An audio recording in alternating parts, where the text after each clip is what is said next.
Good afternoon, everyone. I am Dr. Anne-Marie Mohammed, Head Department of Economics. Welcome to COTE 2022.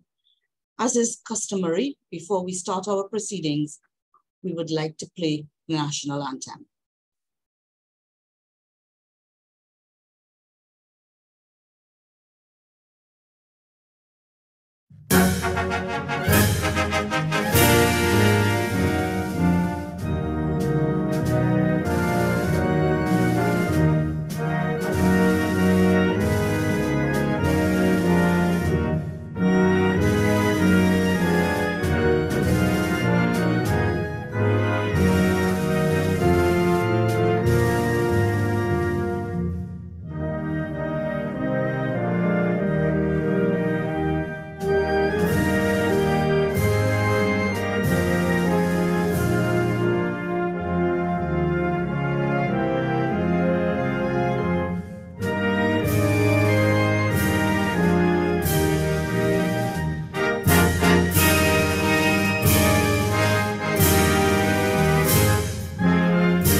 Thank you for that. So let me begin again. Dr. Akola Lewis Cameron, Dean, Faculty of Social Sciences. Feature speaker, Mr. Durant, Director of the Economics Department of the Caribbean Development Bank. Members of the Diplomatic Corps, Professors Emeriti, Deputy Deans, Dr. Wendell Wallace, Dr. Paul Balwant, Dr. Barney Pacheco, and Dr. Karine and Nathalian Decaz. Dr. Shelley-Ann Wilson, Head Department of Economics, Dr. Charlene Roach, Head Department of Political Sciences, Dr. Talia Esnard, Head Department of Behavioral Sciences, colleagues from Cavell and Mona campuses, sponsor representatives from First Citizens Bank, Unit Trust Corporation, Inter-American Development Bank, and CAF Development Bank, other specially invited guests, conference presenters, faculty colleagues, university students, secondary school students and their teachers, members of the media, ladies and gentlemen. Good afternoon. It's my immense pleasure to warmly welcome you to the 16th Annual Conference of the Economy. This conference continues to be the department's main form of outreach to the national and regional community and has become a landmark event on the university's calendar. Before continuing with today's proceedings, I would like us to have a minute silence as we recognize the passing of three of our colleagues. Dr. Lester Henry, Senior Lecturer, who served our department for the last 25 years, Mr. Dave Clement, part-time lecturer, and Mr. Johansen Nicholas, an MPhil student.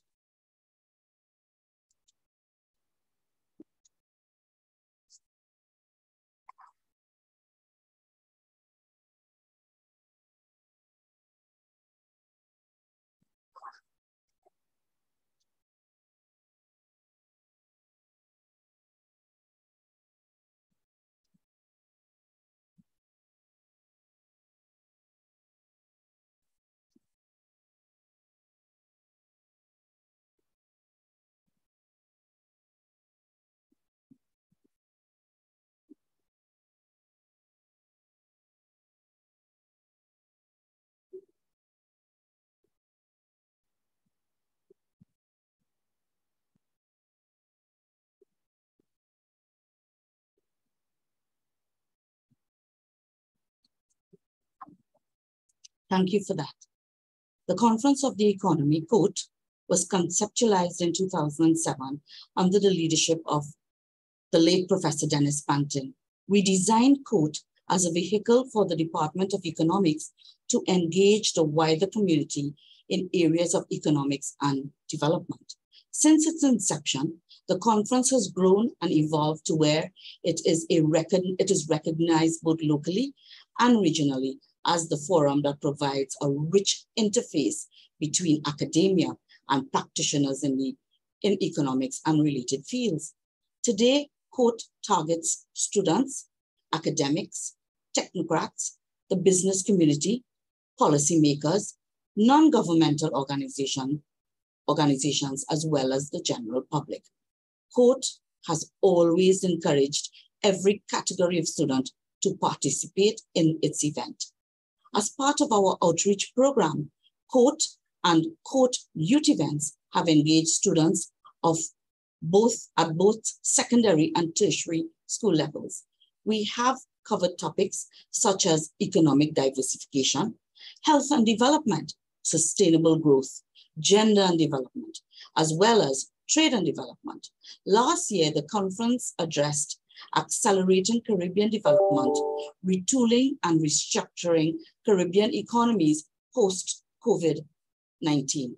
Therefore, building on the issues addressed at last year's conference, the theme of COTE 2022 explores climate change and disaster management towards sustainable development for small island developing states. Our COTE youth pre-conference events also deserve a special mention. The COTE armchair discussion was held on October 13th, 2022. The COTE debates were held on October 11th and 20th, 2022. All events have been successful in engaging undergraduate and secondary school students on issues relating to them and nurturing an interest in the economic issues facing our society. We would like to give special thanks to the sponsors and the Economic Student Society for continuing to give support to these initiatives. In this year's COTE, we will examine the microeconomic effects of climate change and natural disasters, vulnerability and resilience under climate change and natural disasters, policy, adaptation and mitigation practices, and challenges in small island developing states. I trust that this year's conference will be beneficial to all. In addition, we hope the issues covered will help us to chart our way in understanding our realities and discovering solutions that would assist in managing climate change and disaster management, as well as assist small island developing states in achieving a level of sustainable development. With these words, I warmly welcome you to this year's conference. Thank you. Next, I would like to invite our Dean of the Faculty of Social Sciences, Dr. Akola Lewis Cameron, to bring greetings. Dr. Cameron. Thank you very much, Anne-Marie. And I also want to join the chair in welcoming you to this year's COTE. Permit me to especially welcome our featured speaker, Mr. Ian Durant, Director of the Economics Department of the Caribbean Development Bank. Let me also welcome members of the Diplomatic Corps and our sponsor representatives, as well as colleagues from the St. Augustine campus and other campuses across the UWI, and all other specially invited and distinguished guests. Colleagues, I'm very pleased to welcome you to COTE 2022 under the theme Climate Change and Disaster Management Towards Sustainable Development for Small Island States.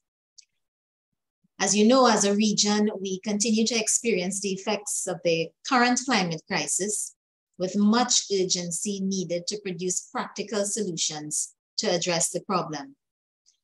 An Inter-American Development Bank report indicates that average temperatures in the region have increased by 0.1 degrees to 0.2 degrees Celsius per decade over the past 3 decades. Rainfall patterns have shifted in the region, with the number of consecutive dry days expected to increase. Additionally, sea level rise has occurred at a rate of about 2 to 4 centimeters per decade over the past 33 years. This trend, of course, risks the region's freshwater resources and primarily coastal populations dependent on tourism and agriculture. These startling insights require all hands on deck. And at the Faculty of Social Sciences, we are committed to bringing all hands on deck from academia, government, industry, and community to ensure that solutions are research-based as well as impactful.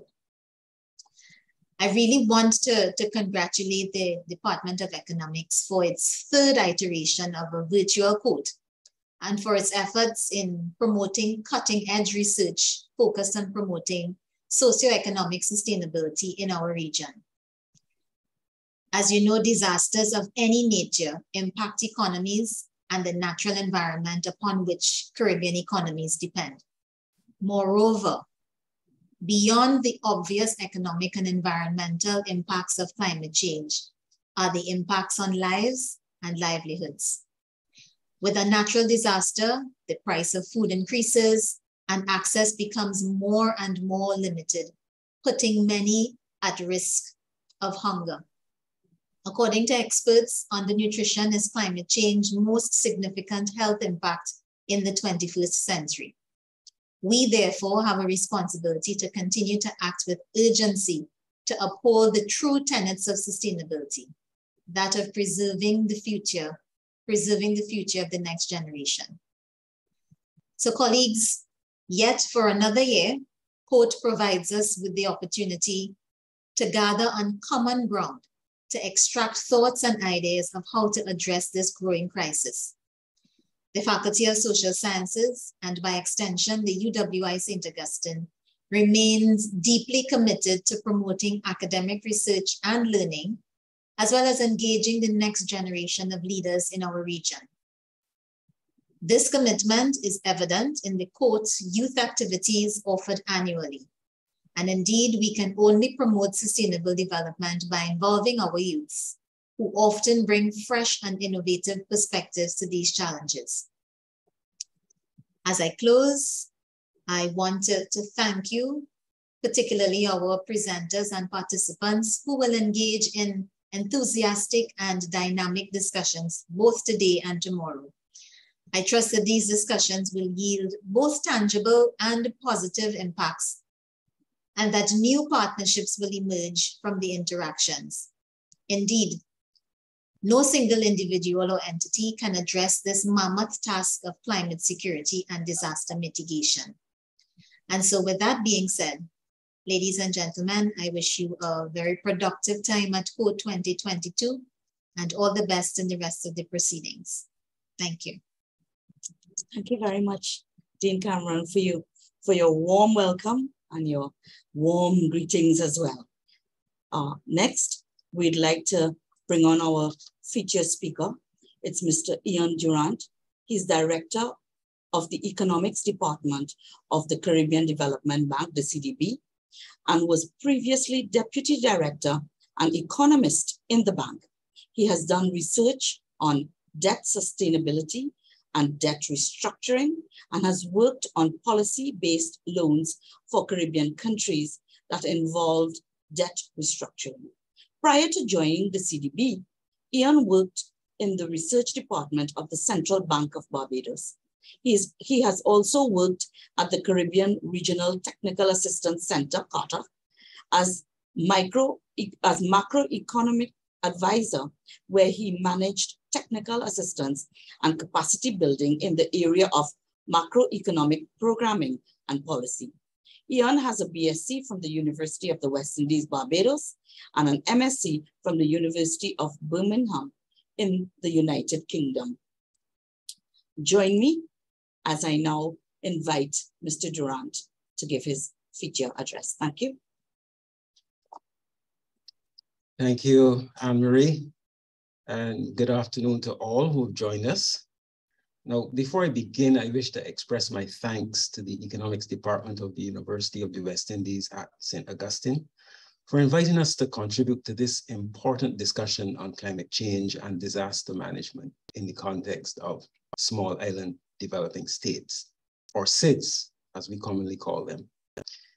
The discussion on climate change and disaster management remains a critical one, as climate change constitutes an existential threat to SIDS. However, beyond SIDS, climate change represents one of the greatest challenges in human history. Each year we see and sometimes even experience the devastating impacts of this crisis. Continued emissions of greenhouse gases have contributed to rising atmospheric temperatures, which in turn have led to changing weather patterns, more violent and frequent extreme weather events, increased drought and flood conditions, wildfires, and rising sea levels. As the world seeks to intensify the drive toward the 2030 Agenda for Sustainable Growth and Development, the effects of climate change cast shadows of doubt over the realization of this vision. In fact, recent research by the World Bank suggests that between 32 and 132 million persons may fall into poverty due to the impacts of climate change. It is no longer a hypothesis, but a fact that SIDS are among the most vulnerable to climate change, with Caribbean SIDS especially being exposed to more frequent and intense climate events. Paradise, as we know it, is under severe threat. Against this sobering background, my remarks will touch on three areas. First, I will speak about the impact of natural hazard events on the region. Then I will outline how these impacts can be reduced. And finally, I will discuss how the Caribbean Development Bank is implementing effective climate action in the Caribbean. Now, with respect to the impact of climate change and the increasing intensity of natural hazard events, we don't even need to look too far back to see examples of the devastating effects of climate crisis on our islands. In 2017, Hurricane Maria swept over Dominica, leaving behind damage and losses totaling over 200% of GDP. In that same year, Hurricane Irma devastated the island of Barbuda, damaging 95% of the buildings and leaving the island virtually uninhabitable. And more recently, just prior to the COVID pandemic, Hurricane Durant took 74 lives while causing an estimated $3.4 billion in damage in the Bahamas. Undoubtedly, the economic cost of natural hazard events is often high, and the duration of recovery can be long due to diminished productive capacity in key industries, weak institutions, limited implementation capacity, and inadequate access to affordable financing. These longer recovery periods also have implications on financing needs and the long-term development trajectory of the country. In small open economies such as ours, where foreign exchange earnings are critical to the orderly functioning of the economy, the interruption and extended loss of earnings erode foreign exchange buffers, interrupt livelihoods, create unemployment, and usher in additional complications for macroeconomic management, frequently requiring countries to seek foreign exchange support, reorder development priorities, and postpone the implementation of medium-term strategies. The decline in GDP wrought by natural hazard events is usually followed by a spike in GDP in the year following the natural hazard event. However, the jobs created in the construction and services industries are simply to restore lost productive capacity, and therefore do not raise the long-term trajectory of GDP with any permanence. Indeed, the prevalence of multiple and overlapping natural and economic shocks has trapped our region in a vicious cycle of starts and stops for much of the past 2 decades. In many instances, just as countries start recovering from one shock, they are buffeted by another. The consequence of this is a progressive weakening of Caribbean economies' capacity to grow at acceptable and sustained rates and generate improvements in the living standards of their citizens. As the effects of climate-related disasters increase, the environmental and reconstruction costs rise in tandem. Moreover, the large-scale destruction of physical infrastructure and economic losses influence the fiscal position and the debt levels of countries. This, in part, explains why public debt levels in SIDS and the Caribbean in particular are high when compared with other countries in the developing world with similar income levels. In many instances, governments are spending multiple times on the same infrastructural capacity, generating more debt for the same level of infrastructure services. These high levels of public debt, combined with elevated levels of environmental and external vulnerability, influence the sovereign risk assessment of credit rating agencies and the cost of borrowing in international commercial markets. This adds another negative to the adverse debt dynamics already inherent in lower average growth and higher levels of public sector expenditure.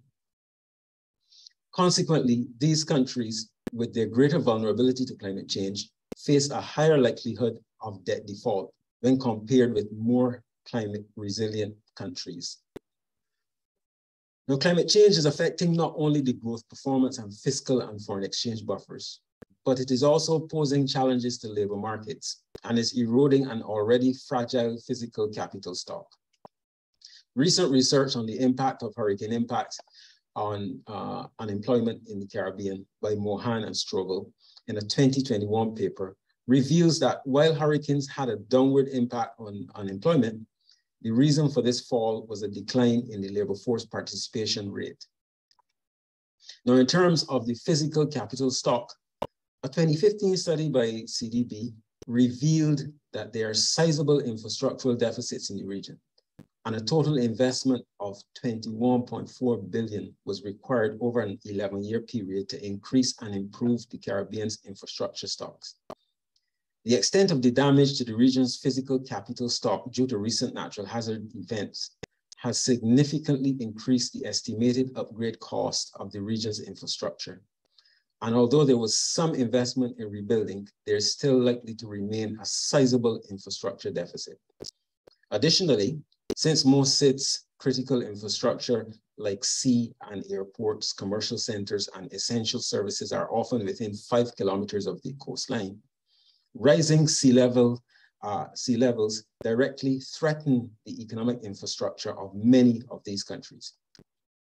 Moreover, rising sea levels also pose a danger to many of our low-lying coastal areas, threatening the sandy beaches, which are critical to our tourism product. Research by Spencer, Strobel, and Campbell suggests that under a low CO2 emission scenario, sea level rise could result in a 53% loss in sandy beaches and ultimately a 38% loss in tourism revenue by the year 2100. It is these beaches and this coastal economy which employs, sustains, and empowers many micro and small entrepreneurs and enterprises who may otherwise be left outside of the economic system and remain disenfranchised and disengaged. In fact, with the high dependence of the region's poor and vulnerable populations on coastal earnings and sustenance, the continuation of climate-related disruptions will likely add to the COVID-induced recession of equality in the region.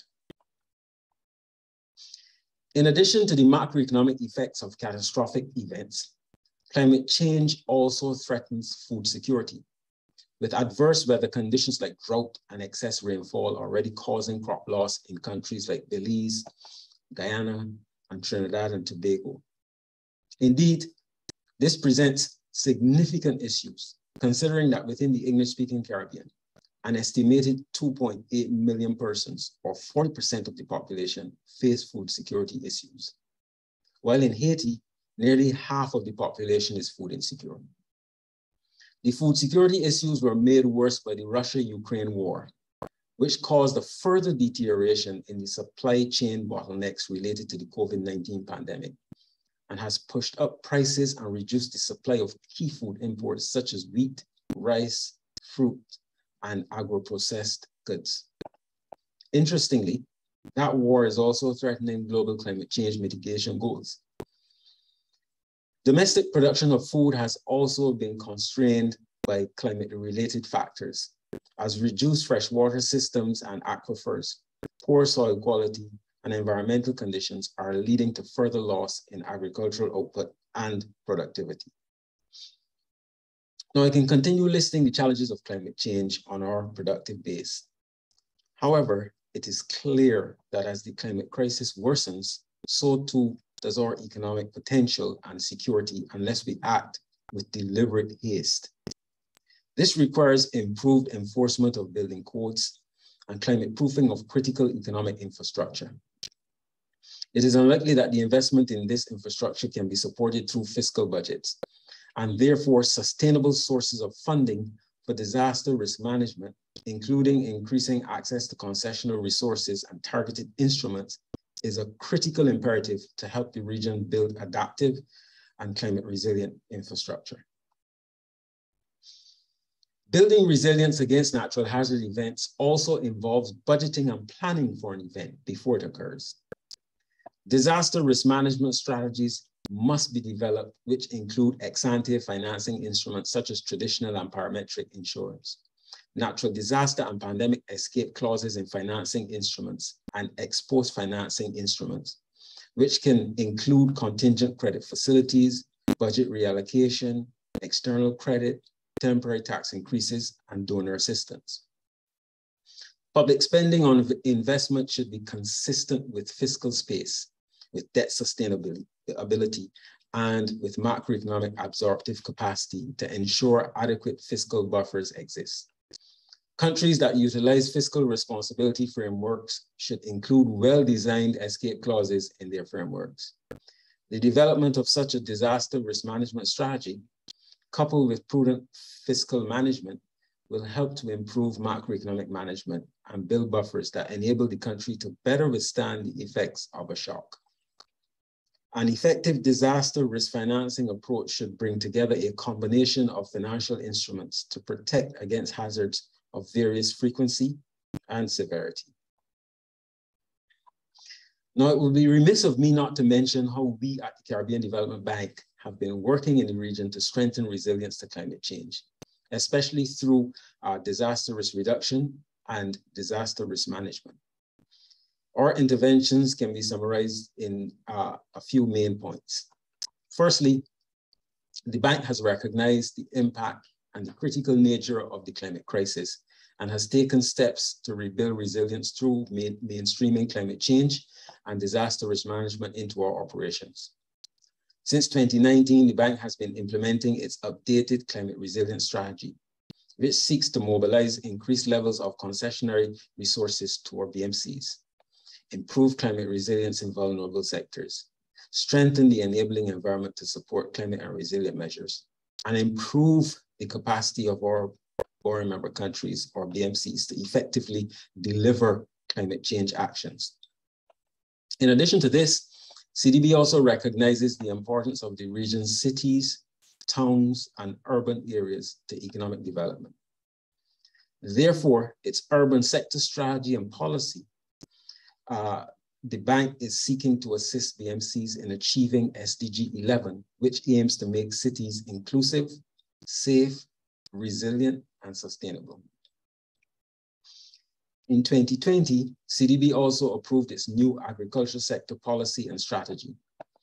Within the framework of the agriculture sector policy and strategy, initiatives are focused on improving production and productivity, building resilience to climate change, and strengthening linkages to markets through value chain enhancement. Additionally, focused interventions in moving up the value chain and integrating regional trade systems while addressing export market requirements, inclusive of nutrition labels, international certification, and the meeting of standards, and trade certification are earmarked for support. Overall, we have sought to strengthen early warning systems in the project cycle through screening for climate risk and vulnerabilities. And consequently, we build resilience measures into the project at the design stage. Secondly, the bank has provided technical assistance to support improvements and build resilience capacity in critical areas such as physical infrastructure. Recently, the bank has been working with regional partners, including CrossQ, SEDIMA, and the OECS Secretariat, to develop a framework for building physical resilience in the region. This framework is founded on two pillars. One, building code development through research, drafting, and revision of existing building codes. And two, building code implementation through regulatory assessment, training, product development and testing, accreditation, and quality promotion. In addition to this, the bank is supporting BMCs in developing tools to strengthen resilience in economic infrastructure under a project supported by the European Union. Thirdly, we have been actively pursuing research in priority areas that can aid in building resilience within the region through expanding access to concessional finance. One such area that you may have heard about recently is our internal resilience capacity, or IRC, and recovery duration adjuster, or RDA, vulnerability and resilience framework. Many of our SIDS, despite being vulnerable to climate change, are classified as middle and high income countries based on their level of gross national income. What this means is that these countries have been unable to benefit from most of the concessional financing and debt relief support provided by the international community, which is mostly earmarked for low-income countries.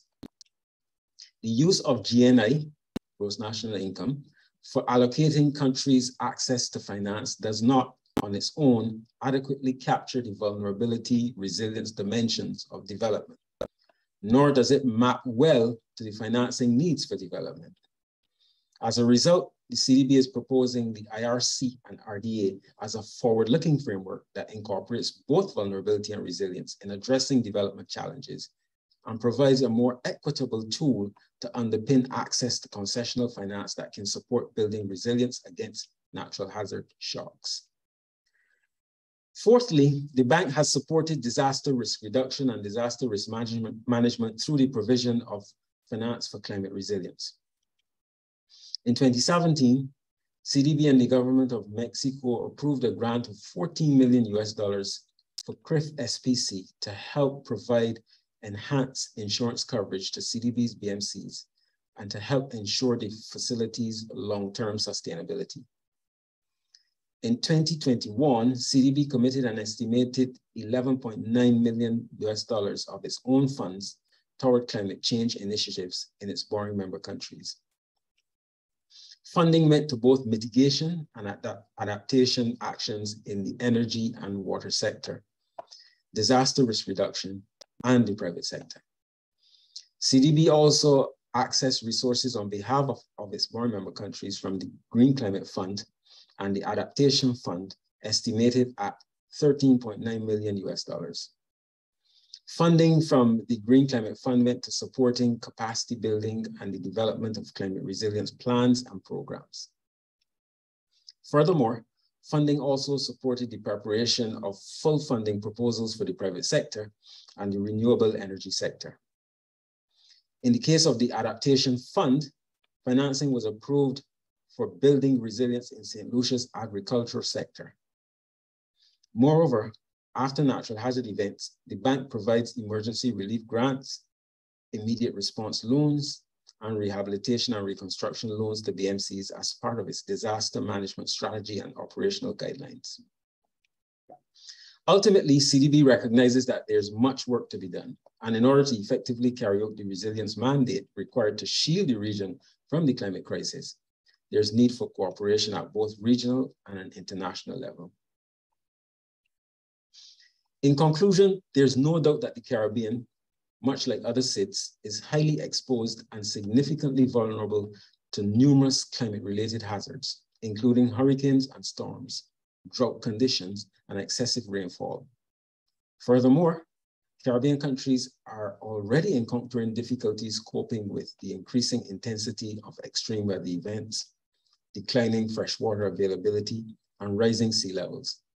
This is negatively affecting, and will continue to affect, agricultural production and food security, the integrity of water systems, foreign exchange earnings because of damage to the natural topography that drives our tourism sector, and fiscal sustainability as a result of the high cost of replacing damaged and lost physical infrastructure. The negative impacts on economic activity and incomes, unemployment, public sector budgets, and private balance sheets are all significant and will likely continue to mount over time. However, recognizing these challenges, we must seek to build resilience and adapt to neutralize these threats. At CDB, we recognize the urgency with which our countries need to adapt to climate change, but also to be part of the mitigation efforts.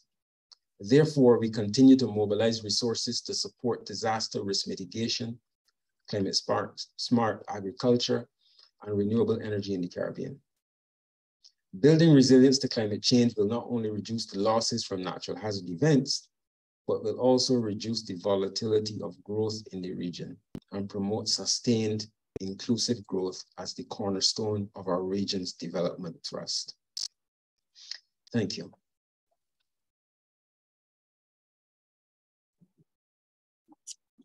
Thank you very much, Ian. I cannot say how much appreciative we are of you for sharing your knowledge and certainly vast experience with us today. You have certainly helped our students, our young researchers, even our postgraduate students, anyone who certainly wants to be in this field, and certainly for the people who are researching in the field. So I want to say thanks most of all for that. But I also want to say you have beautifully launched our COTE 2022, our program. You have spoken on every session that we'll be having. So you have opened up the conference beautifully for us, and for that we will say thank you very much. You're welcome. Okay. It was my pleasure. Thank you. Next, before we go on to the rest of our program, it will be remiss of me if I do not congratulate all our winners. So we have our COTE Youth Debate winners of 2022. This was sponsored by First Citizens Bank of Trinidad and Tobago. For the secondary school debate, and at that debate, the motion was, be it resolved that there's nothing natural about a disaster. The first place winners went to Presentation College Chaguanas, a prize of $3,500. And the members of that team were Mr. Ashish Bastev, Mr. Samir Hussain, and Mr. Sislil Lal Bihari. The runner-up and the second place went to St. Joseph Convent, Castries. The prize there was $2,500. And the participants were Miss Dina Fontanel, Miss Sadie Gustav, and Miss Invanka Reshul. Our tertiary school debate, here the motion was, be it resolved that external debt hinders progress for SIDS to combat climate change challenges. First place winners went to the University of the Southern Caribbean, $3,500, and the team members were Miss Nylan Nayak, Mr. Gersham Bing, and Miss Chelsea Austin. The runner-ups were the Association of Debating and Public Speaking, UWI St. Augustine, prize of $2,500, and it's Mr. Alon Bullard, Mr. Alex Job Thomas, and Mr. Joel Phillip. Let me make special mention to the schools who also participated in the debates: Northgate College, Upper Level Educational Institute, Holy Faith Convent, Couva, the International School of Port of Spain, and UWI Roytech. We would also like to thank the participants of the armchair discussion, which contained a mixture of secondary school and tertiary students who discussed the theme addressing climate challenges as a Caribbean community. And this was moderated by Ms. Chelsea Monroe. The students that participated were Mr. Trey Richards. He's the president of the Economic Society here at the University, St. Augustine. Ms. Kathleen Chon, Holy Faith Convent, Couva. Ms. Dejan Moore, Scarborough Secondary, Tobago. Ms. Kerza Marie Sucre, the University of the Southern Caribbean. Thank you to all our participants, and thank you for keeping the COTE Youth events alive. Next, before we move on to the sessions, we'd like to have a word from our sponsors. Thank you. First is more than just a place at the top. To be first, you need determination, passion, commitment, compassion, resilience. These are the values that make us first citizens. First means leading with technology. First is the power to achieve your true potential. First means putting people above all else. Today, we are growing across the region. And the best is yet to come. First Citizens, we put you first.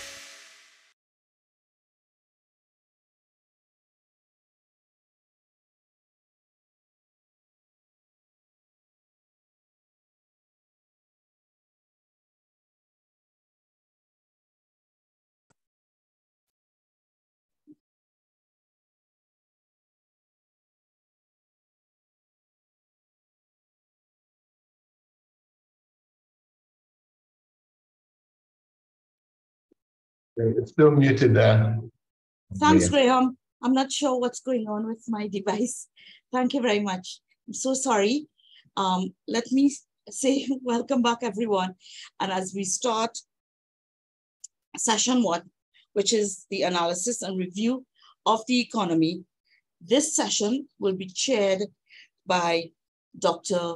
Regan Deonanan, but I believe that Dr. Deonanan is not, he's not on the call he's not on the call right now, but he's logging on. I think maybe it's the rain and certainly some climate change. So as we wait for him to log on, I will give me a moment to say something about Dr. Deonanan.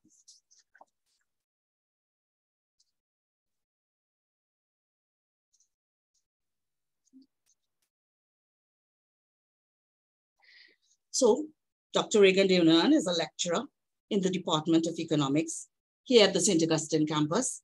His research specialties are applied economics and international finance, with an emphasis on long-run economic development of developing countries and small island developing states. He has published scholarly articles within these topics in international journals. He lectures undergraduate and postgraduate courses. He supervises both master's and doctoral level students in the Department of Economics. Dr. Deonanan obtained a PhD in economics and an MA in economics from the University of Notre Dame, USA, and a BA in economics and a BSc in mathematics from Howard University in the United States of America. So I will now invite Dr. Deonanan to start the session. Thank you.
I believe we are getting, Dr. Deonanan is probably having some technical difficulties getting on.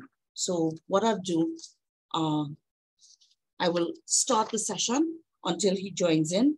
And this session is entitled The Analysis/Review of the Economy.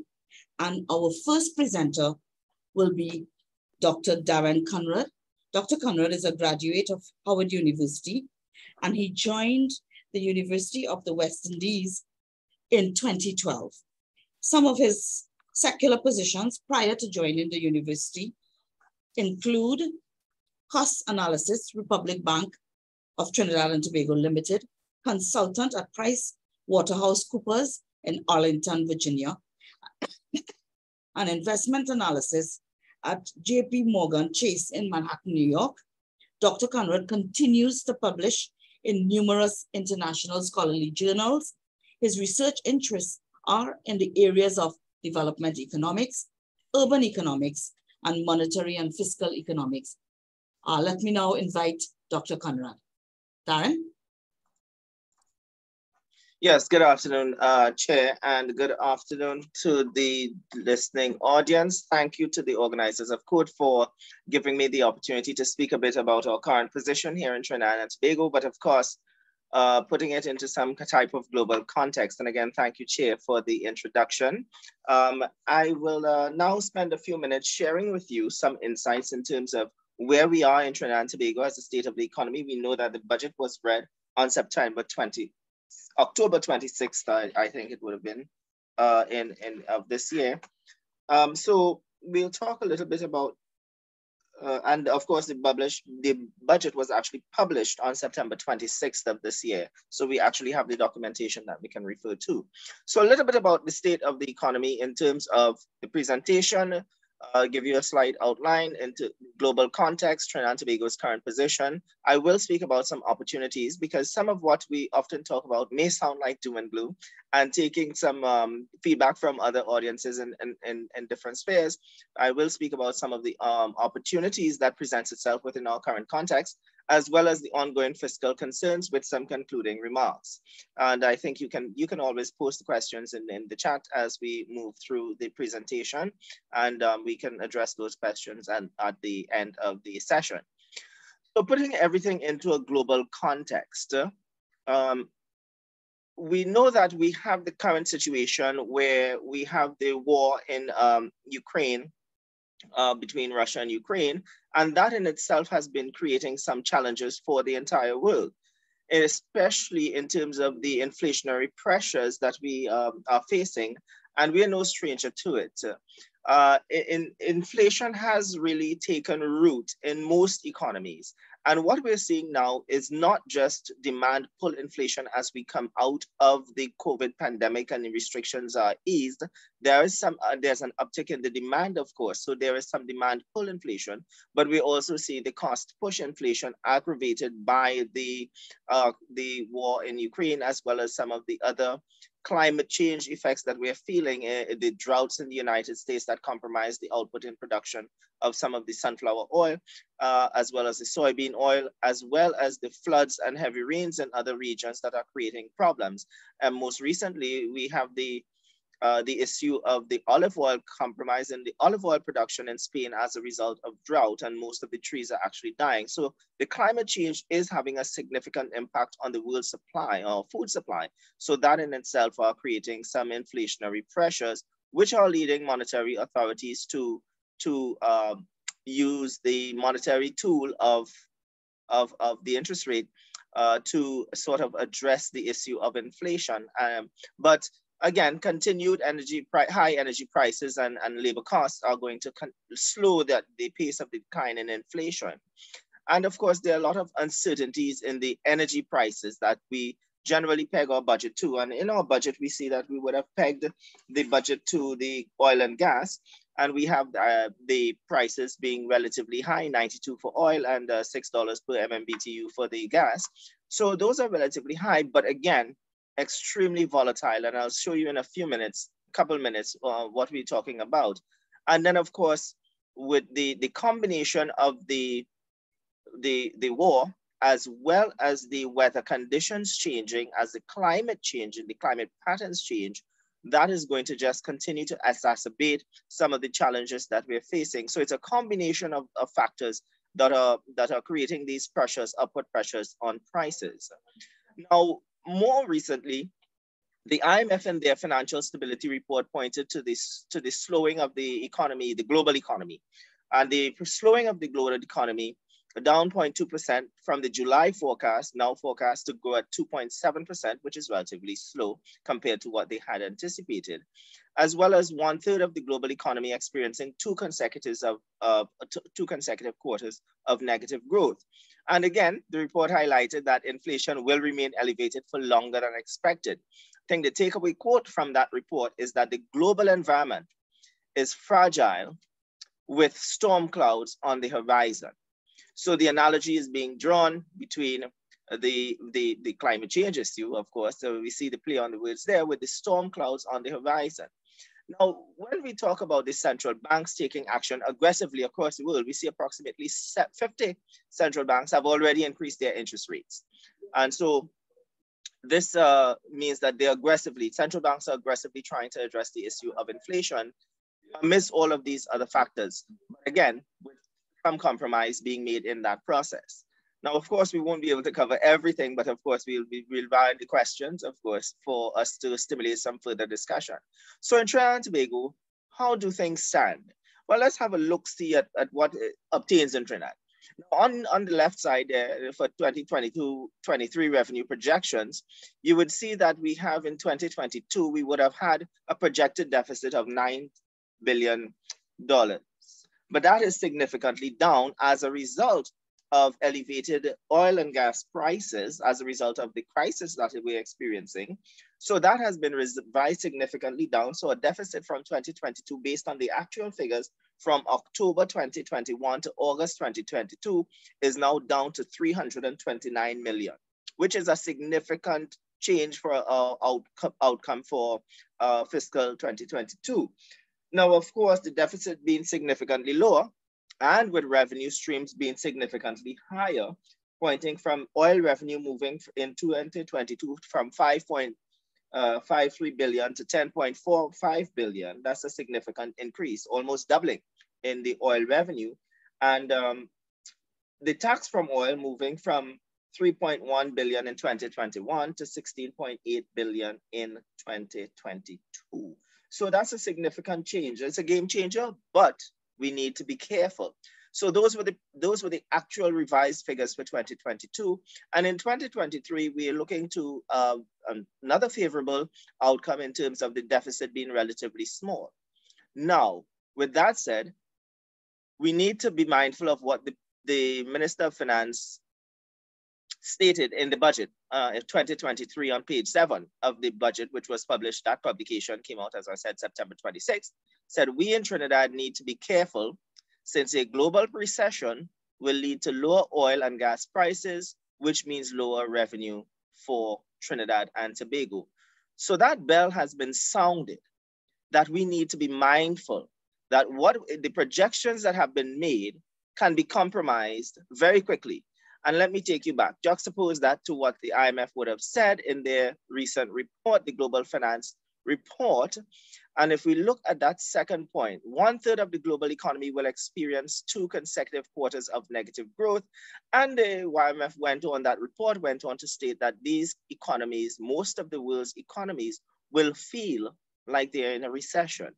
So if you're feeling like you're in a recession as a country, you are going to make those necessary monetary and fiscal adjustments, which will have an impact on these very prices that we rely on for our source of revenue. So that means that we have a problem.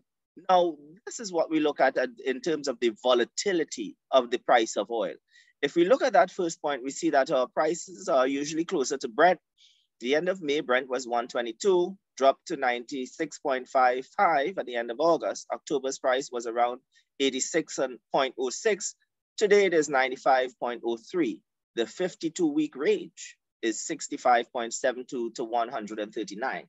So we're looking at a very volatile commodity that is our main source of revenue and that pulled us out of a significant deficit in 2022. So despite our efforts at diversification and the significant increase of the manufacturing sector, which went up to 20% of GDP, which is a significant gain for the manufacturing sector, we also know that the oil and gas revenue is also significant for us. So with that being that volatile, we're saying that it's not something that we can really go to bed, rest in our heads comfortably knowing and saying that it is going to be all right.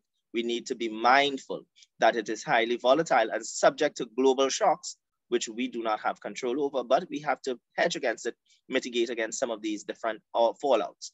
But the energy prices are going to start to come down as different countries begin to implement the additional measures to address issues that of the feel of the recession within their own system. And countries are beginning also to address the issue of fuel prices and oil prices. They're tapping into their own crude inventories, which they would have built up significantly over time. So they're tapping into their reserves. And Asia buying Russian oil, and this could also be putting some downward pressure on oil prices, as well as countries seeking alternatives to the fossil fuel as a source of energy.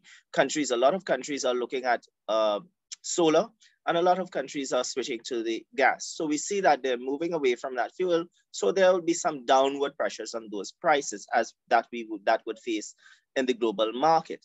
Now, our problem here, as we look at the oil prices and say, we benefited from it in 2022, there's a downside for us. Are we really getting bang for a buck in the energy sector? Because if we look at this next slide, we will see that our oil production and our gas production is on the decline.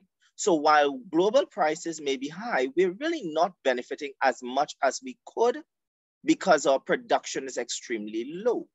I attended a forum, and it's indicated last week, and in that forum, experts in the energy sector are saying that we're looking at probably, at this rate, we're probably looking at another 20 years of good oil and gas generation in terms of bringing it up from the ground in production.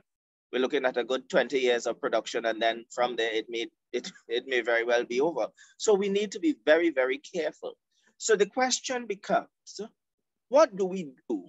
So let's say, where in now, before we say what we do, from 2017 to now 2022, when we look at some of these key indicators with growth and the fiscal balances and inflation, of course, external shocks has put us on an upward trajectory, which is not where we really want to be with that, but the credit rating, relatively stable, balance of trade, going okay so far, Forex reserves, is in good stead, and the HSF fund continues to increase in its value over $5 billion US, which gives us some fiscal space now to be able to determine what can be done with the windfall land rents from the 2022 global increase spike in those commodity prices. Now, of course, we keep going back to inflation because that's the bane of a lot of our existence right now, because food inflation in particular is what is a challenge for us. And that affects the value of our household income. We all know the purchasing power. When we have to allocate more to food, then of course we'll be able to spend less in other areas. So that in it also will have an effect in our Trinidad and Tobago economy. There's a general theme here that we keep talking about the inflation, but it's a critical issue because it's a global phenomenon, and it is happening at a rate faster than most countries had anticipated. And you can always see when you look at food prices, where you see food inflation, which is not included in the core inflation, has significantly increased. Now, the core inflation has gone up, but food inflation has moved from 6.6% January 2022 to 7.8% in June 2022, and is projected to continue to increase. The World Bank has projected that constant increase in food inflation for a couple of years at least down the road.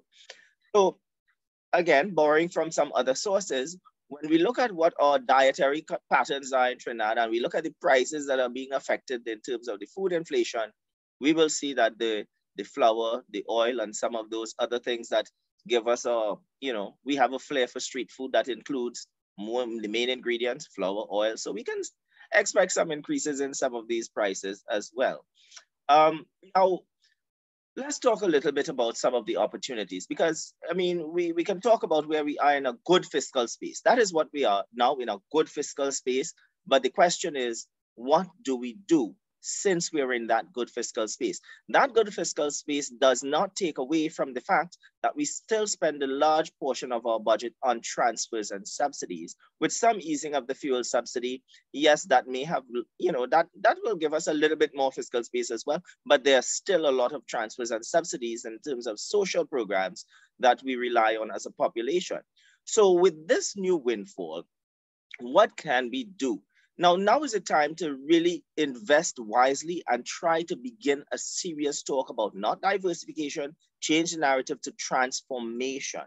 And we can have some transformation in the agricultural sector. We see some allocations being made with some issues are addressed, such as land tenure in the budget. If the issue of land tenure is addressed, then we can begin to have serious conversations about how the agricultural sector can begin to grow. Banks and credit unions, high levels of liquidity. How about having discussions about how to utilize that liquidity to finance some kind of small loans for farmers who are able to benefit from land tenure once that is done, so that they can now begin to boost up production. Of course, we have the issue of climate change, so we have to not talk about production increases, but we have to talk about resilient farming. So how do we move farmers from now this farming underground to farming above ground, given our changes in the weather patterns? In the last few days in Trinidad, anyone who is in Trinidad will tell you that we've seen rainfall the likes of none. Last time, I think I checked 5 days of rainfall back to back, and places are underwater. Then, of course, we have the area of construction. We have the area of construction, which the HDC has earmarked 500 million for completion of existing work and 500 million more for additional work. But we also have other infrastructural things that we need to take care of. The road networks are in dire need of repair. Some of the utility infrastructure are in need of repair. So we can now focus on some of these things that will make us look more attractive to the foreign investors. We also have ICT, which is a huge part of the movement in this transformation, is the moving from that paper-based to digital-based system. And that will generate some efficiencies, generate some savings. And of course, is how we redirect those savings. So it's all about now how we utilize the windfall to transform the economy rather than utilize the windfall to pay more salaries or to give people increases. That's not what we need to be thinking. We need to start thinking longer term. We need to start thinking about where do we see ourselves and our infrastructure. If today our infrastructure is falling apart, where does it put us 10 years from now if we don't invest heavily in our infrastructure? I know I'm seeing stuff in the chat. Maybe my time is up. But some of our ongoing fiscal concerns, the aging population. How do we address this issue? Now, that means that the question of the national insurance scheme, the solvency of that scheme is being called into question. Now, the quick fix is increase the retirement age. But we need to find something that is more sustainable, something that is more practical, because we have individuals at the start of their race, and we have some people at the finish line. Are we going to move the finish line? Are we going to move the goalpost for these persons, or are we going to allow those at the starting line to take off, rather than keep moving the goalpost for those who are almost to the end of the line in terms of the retirement age? How do we make sure that the system can generate enough opportunities so that more of those human capital assets are mobilized so that we can generate more income and more revenue and more individuals paying into the system, rather than have those individuals who are almost ready to exit serve some more time. So we can have something more sustainable, but the mechanisms have to be in place to generate the job opportunities, put more people to work. Another issue, low labor productivity. And I always tell people, Alan Greenspan pointed to loss of labor productivity as an irretrievable loss. Our labor productivity went to 0.5%, increases in labor productivity in 2016. That is a problem that we have. Now, if we are able to combine the technology with the human capital skills and increase labor productivity, we would be able to increase our actual GDP and move it closer to our potential GDP without spending money, just putting individuals to work efficiently, getting people to be more efficient. How do we do that? Move from that type of pay increase to a merit-based pay increase. And of course, we have a lot of uncertainty and speculation that will lead to black markets, especially for oil and other natural resources that we have.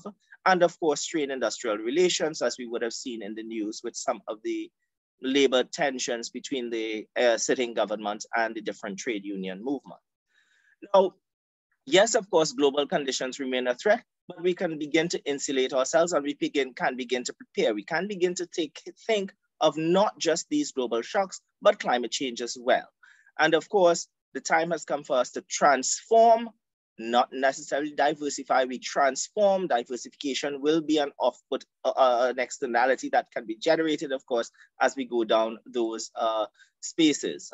And finally, the government should focus on increasing production of oil and gas if we want to capitalize on some of these high elevated prices. For right now, we should focus on the increases in the production from the government side. So exploration and deep water exploration should be able to generate some more for us so that we can leverage the higher prices based on increases in oil production, not hope for the best with lower oil prices. So that's what the Minister of Finance really pointed to with his statement, is hope for the best, but expect the worst. That's essentially what he was saying. So again, this brings us to the end of my presentation. Hopefully I'm within time. And I would like to acknowledge Dr. Valmiki Arjun and Dr. Marlene Atz for me being able to utilize some of the information that they would have had in different spaces. Thank you to them. And I thank you, the attendees for listening, as well as my colleagues. Thank you for indulging me. Thank you very much. Over to you, Chair. Thank you very much, Darren, for that presentation. I will now pass you on. I've already introduced Dr. Regan Deunanan as the chair of this session. So I will now hand the panel on to him. Over to you, Regan. Thank you.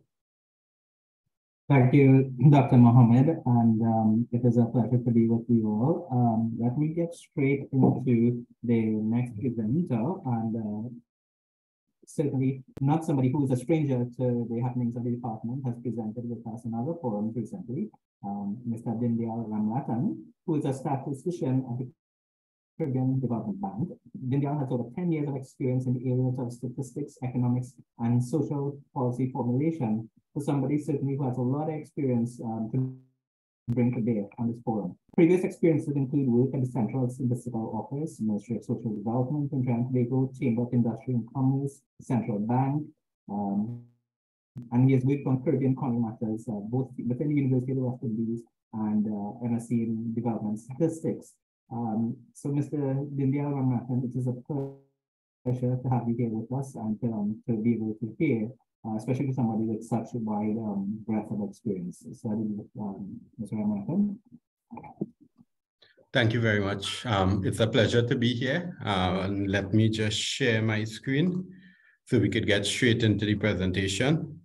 I'd like to thank Mr. Jaron Boyce from the Economic Department of the Caribbean Development Bank, who was instrumental in putting this together and making sure I didn't give you boring black and white charts as well. I mean, he's critical in the thought process. It's always good to have a young person driving some new thought and innovation into what we present here today. So as always, that's critical. So let me get straight into it. The COVID-19 crisis plunged the world into a deeper recession than we had previously witnessed, and that we could have even imagined as small island Caribbean economies. When we look at the reality, the last recession we faced led to a 3.6% decline for our BMCs. Imagine almost tripling that level of decline in 2020 when the COVID-19 recession really hit home. And when we saw border closures, when we saw lockdowns, when we saw constrained domestic activity and international travel. And I specifically focus on international travel because at the Caribbean Development Bank, we look at 19 countries who are our borrowing member countries. 16 of these countries are dependent on tourism as the single largest export earner and the single largest employer in terms of as an industry. And this is something critical going forward, because as we look to reposition and to rebuild our economies, we have to consider where we are starting from. what are some of the issues that faces us. At this juncture also, as we review the last year, we need to review the last year in context of what it is following. It is following one of the starkest crises and one of the starkest periods in our regional economic history. And it is now coming on top of a period of global political tensions that is also transcending into our reality. So it's almost as if we've thus far spent the first 2 years of the decade responding to shocks and trying to protect our population, our planet, and our prosperity. And I imagine as we get closer to the 2030 agenda and we get closer to that earmarked timeline for achieving the SDGs, this level of protecting our people, our planet, and our prosperity will continue to reverberate. Because while we are seeing some slowdown in the COVID-induced measures, what we are now seeing is a pickup in inflationary conditions, as Dr. Conrad mentioned, following global political tensions. And we need to keep that in mind. As a region, we continue to respond, and we need to rebuild more resiliently.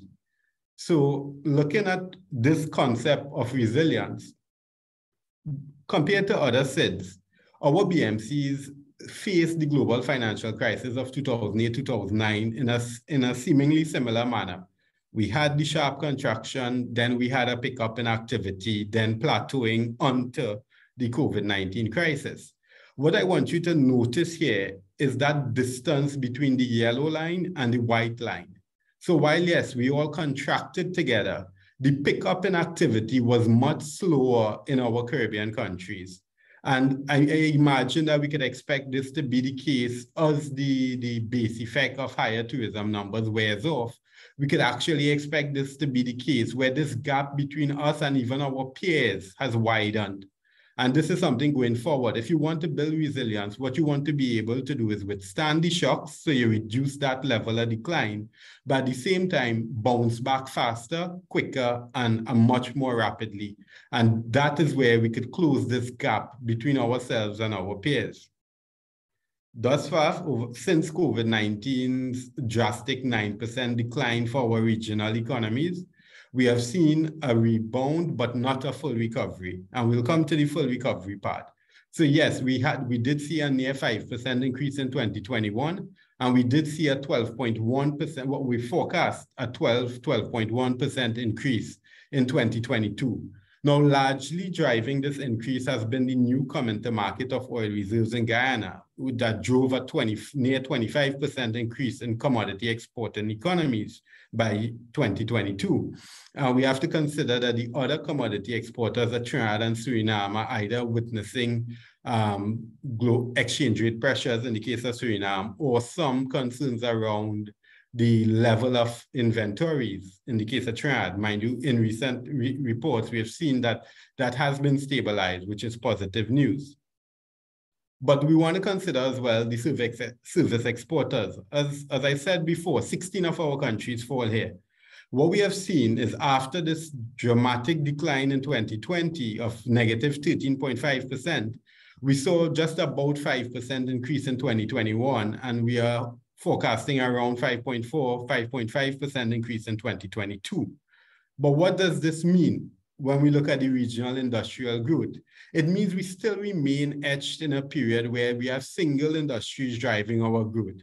The service exporters are being driven largely by restaurants and hotels that comes out of tourism activity, while the commodity producers are being driven largely, as we could imagine, by mining and manufacturing, which comes out of the commodity cycles. So if we want to go now from this period of decline, as Dr. Conrad mentioned, it has to be about doing it with innovation, with some level of diversification, because we need to spread a bit to reduce our dependence and the interactions we have with single industries. And just to show you what this means, imagine you have 16 of your countries dependent largely on tourism. And this chart here shows you what happened during the COVID-19 crisis. Now, we may hope not to witness such a crisis again, but the point is crises bring with it impacts. And the impact here was a near standstill in tourist arrival numbers. If not standstill, if we consider that some of these arrivals might have been returning residents or persons coming in to help with the recovery, or at that point, the response measures. So while we do see the pickup happening already in the year, and we are seeing, thankfully, tourism numbers coming back up, what is also depicted here is that we still haven't returned to that pre-COVID level. So the recovery is still not fully there. And while, yes, we would see increases in numbers, we will see double-digit growth rates, the welfare loss from COVID-19 still remains. And this will, I know we wanted to look back at 2022 and parts of 2021, but I think at this point, that 2020 to 2022 period is almost collapsed into each other, in that we are now coming out of this period and we are seeing these numbers growing.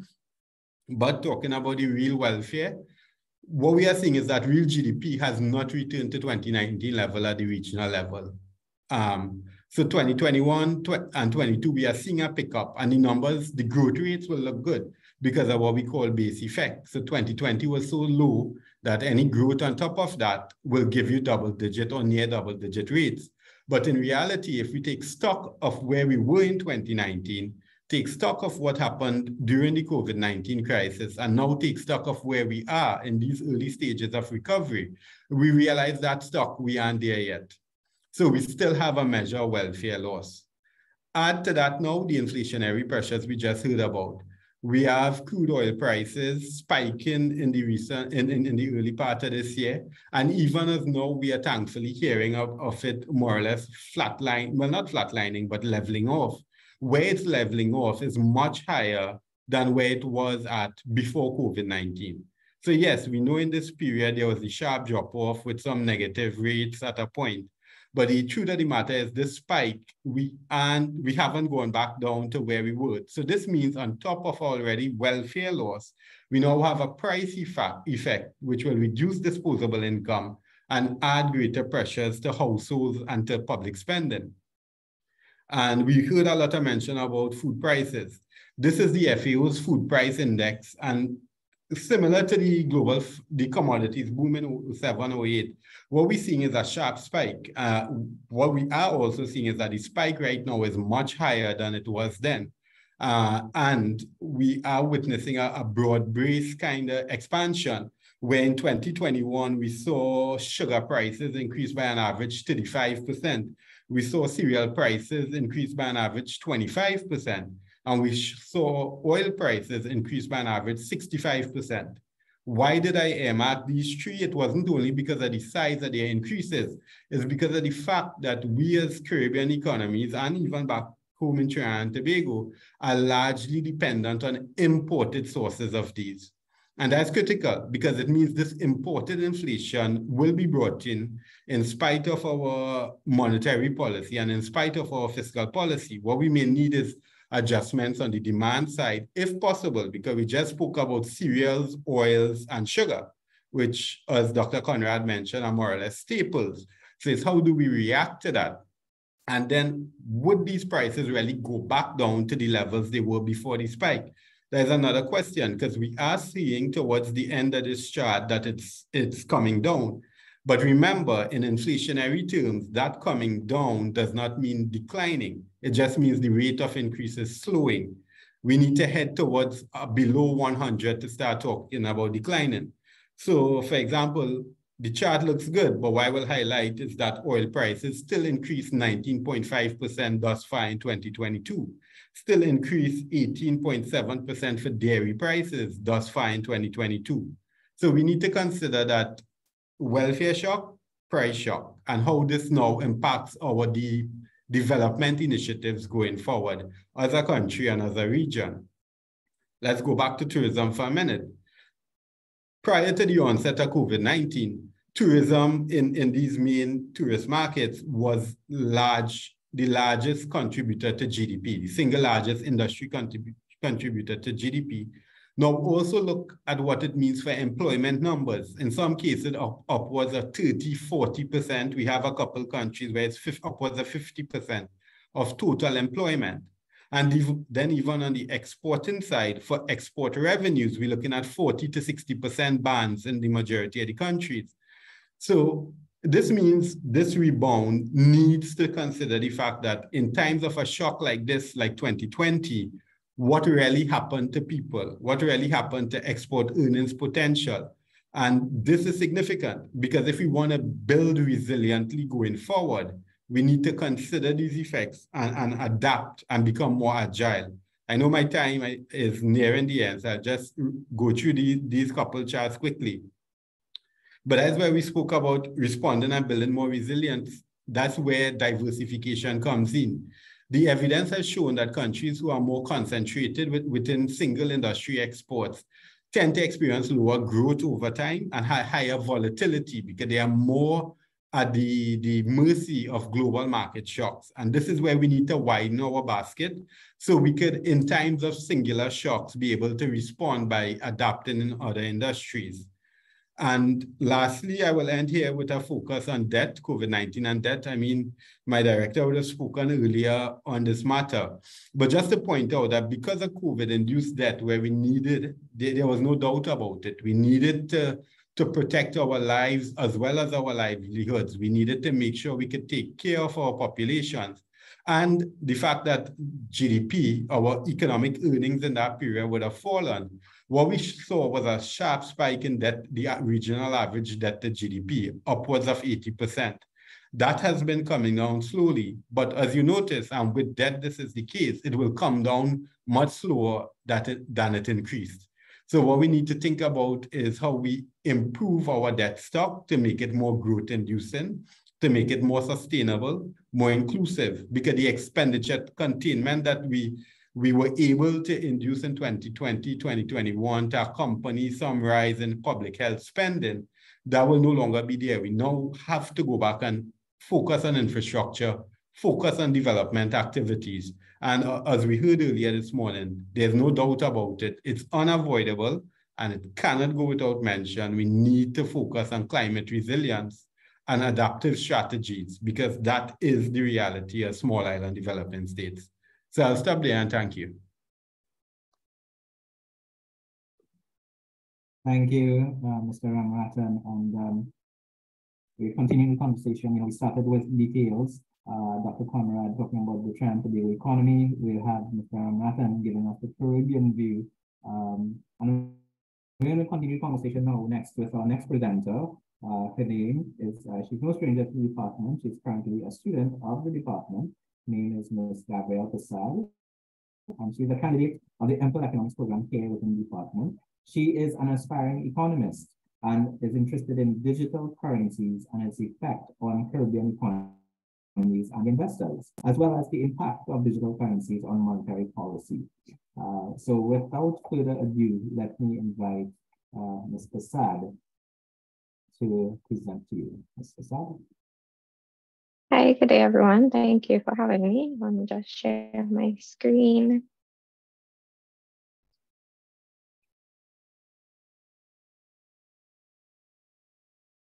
Okay, can you see my presentation?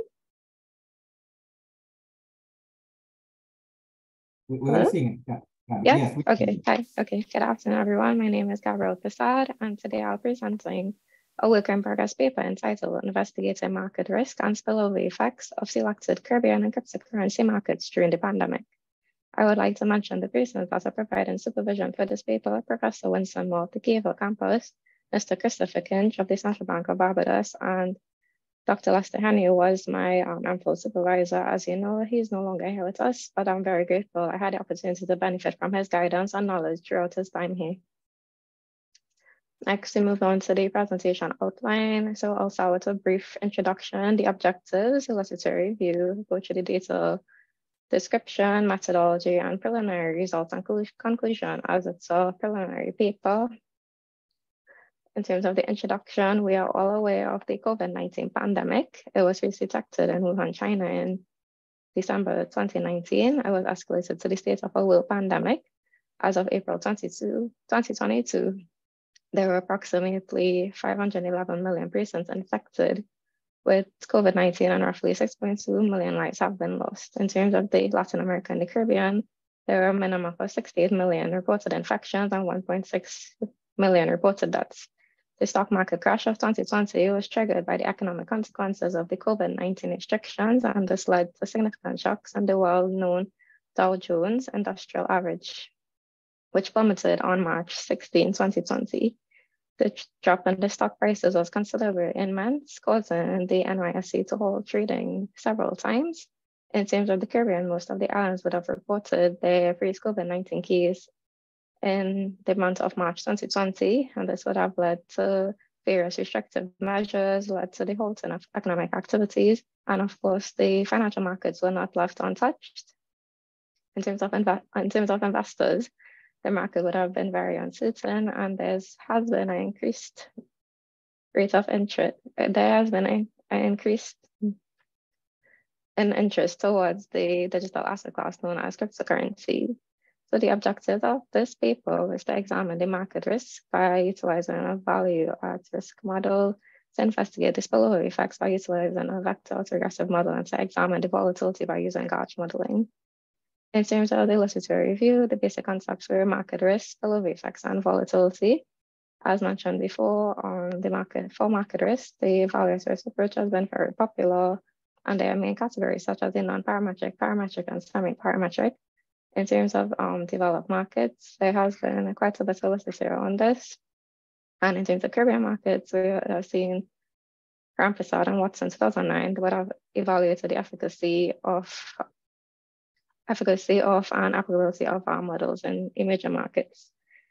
In terms of the developed markets and spillover effects, these papers would have focused on Bitcoin. And regarding the Caribbean, there have not been any published studies. In terms of volatility, the gauge model has been very popular for examining volatility. And in terms of the Caribbean, there have been various papers such as Leon et al. And Kim Lagan that focused on looking at the volatility of developed stock markets. In terms of data selection, we would have used a 2-year period from the first COVID-19 case for the Caribbean, which was happened in March 2020. So 2 years prior to that and 2 years after that, we would have looked at the Barbados, Jamaica, and Trinidad and Tobago stock exchanges and used their mean index. And for cryptocurrencies, we would have used the top 5 on the market at that point in time, which would have been Bitcoin, Ethereum, Tether, Binance Coin, and Cardano. In terms of the descriptive statistics, all markets would have experienced positive average return. And except for Bitcoin and Cardano, and this was expected because of the market volatility, since market volatility was stable before COVID. In terms of during the pandemic, the Trinidad and Tobago Stock Exchange was the only stock market that maintained a positive average daily return. And in terms of stock market volatility, Jamaica and Trinidad increased, while the Barbados Stock Exchange would have experienced a decrease. And the volatility of the cryptocurrency markets increased apart from Tether, which remained unchanged. In terms of correlation prior to COVID, it was observed that the selected equity markets experienced a positive relationship with the individual cryptocurrencies, except for the negative correlation between Barbados and Cardano. And before COVID, all cryptocurrencies are positively rated each other. Within the COVID period, there were four pairs that became negatively correlated. There was the issue of, the concern for multicollinearity. So we would have used variance inflation factors and employed the standard VIF. These values were under 5 for both the pre-COVID and during COVID periods, which indicated that multicollinearity was only moderately present. We would have employed a generic VAR model, and the value at risk model, we would have used a VAR model, to look at the short-term and long-term shocks. And the modified VAR model was incorporated to look at skewness and criticism of the returns. In terms of the gauge modeling, we would have used the Arch-Alum test to test for the presence of arch effects, and then we would have moved on to employ the gauge 1-1 model and the T-gauge model. In terms of the residuals, BSC had very low volatility in comparison to Jamaica and Trinidad, even amidst the COVID-19 pandemic. And in terms of the cryptocurrencies, that was the least volatile, and the remaining 4 cryptocurrencies were highly volatile during the pandemic. In terms of unit root testing, all variables for both periods were stationary at level when using the ADF and PP test. However, for the COVID period, Jamaica, Finance Core, and Cardano, those had to be different to become stationary when using the KPSS test. In terms of greater causality, it was established that none of the cryptocurrencies greater caused the selected cryptocurrencies. Therefore, it could have been concluded that the past returns of the 5 selected cryptocurrencies do not influence the present returns of the 3 selected stock markets. In terms of variance decomposition, prior to COVID, similar results were observed for the 3 stock exchanges. In the short run, idiosyncratic shocks accounted for 96, 95, and 94% for Barbados, Jamaica, and Trinidad, respectively, whilst in the long run, there were marginal decreases observed. 45 cryptocurrencies accounted for approximately 4, 5, and 2% of the retained variance for Barbados, Jamaica, and Trinidad and Tobago, respectively. During COVID, there were similar results observed for the 3 stock exchanges. However, there was a rate of decline between the short run and the long run, and this was more substantial during the COVID period than prior to COVID. The impulse responses for both the short run and long run, the pre-COVID and COVID periods, the results of the impulse response indicated the value of the spillover effect is insignificant, and it could be concluded that the selected stock exchanges are not impacted by the returns of the top 5 cryptocurrencies. In terms of the GOTE modeling, we would have seen that prior to COVID, there was only 1 stock exchange and 2 cryptocurrencies that revealed the presence of artifacts.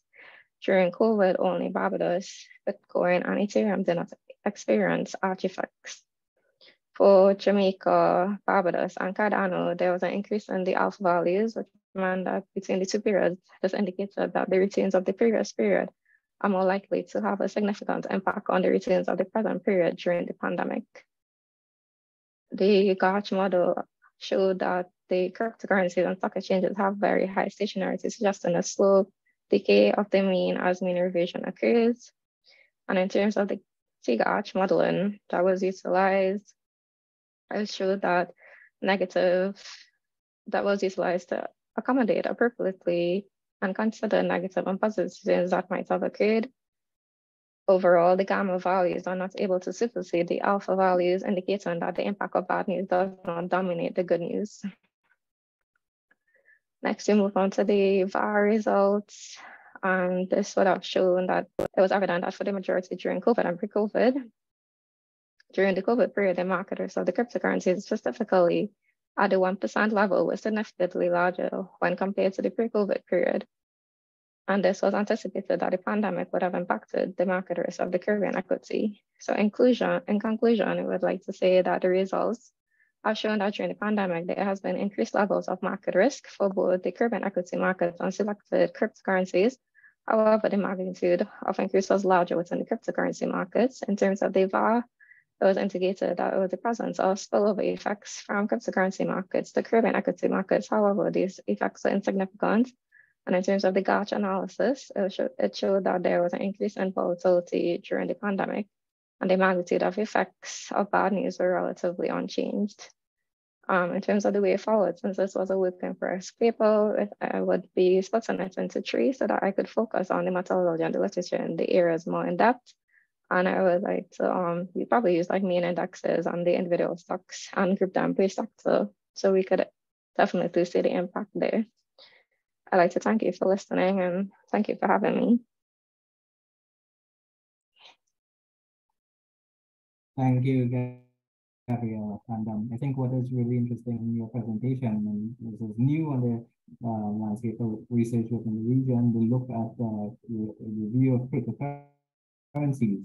This is traditional forms of investment, and particularly looking at this pre-COVID times versus what happened over the pandemic. So very useful information there. At this point, we have finished with our presentations, and we're going to move over to our discussion. A very important person within the panel, and I'm going to present that discussion with me is Dr. Durant, who is certainly no stranger to developmental issues in the regions for a span well over 2 decades with on these development issues.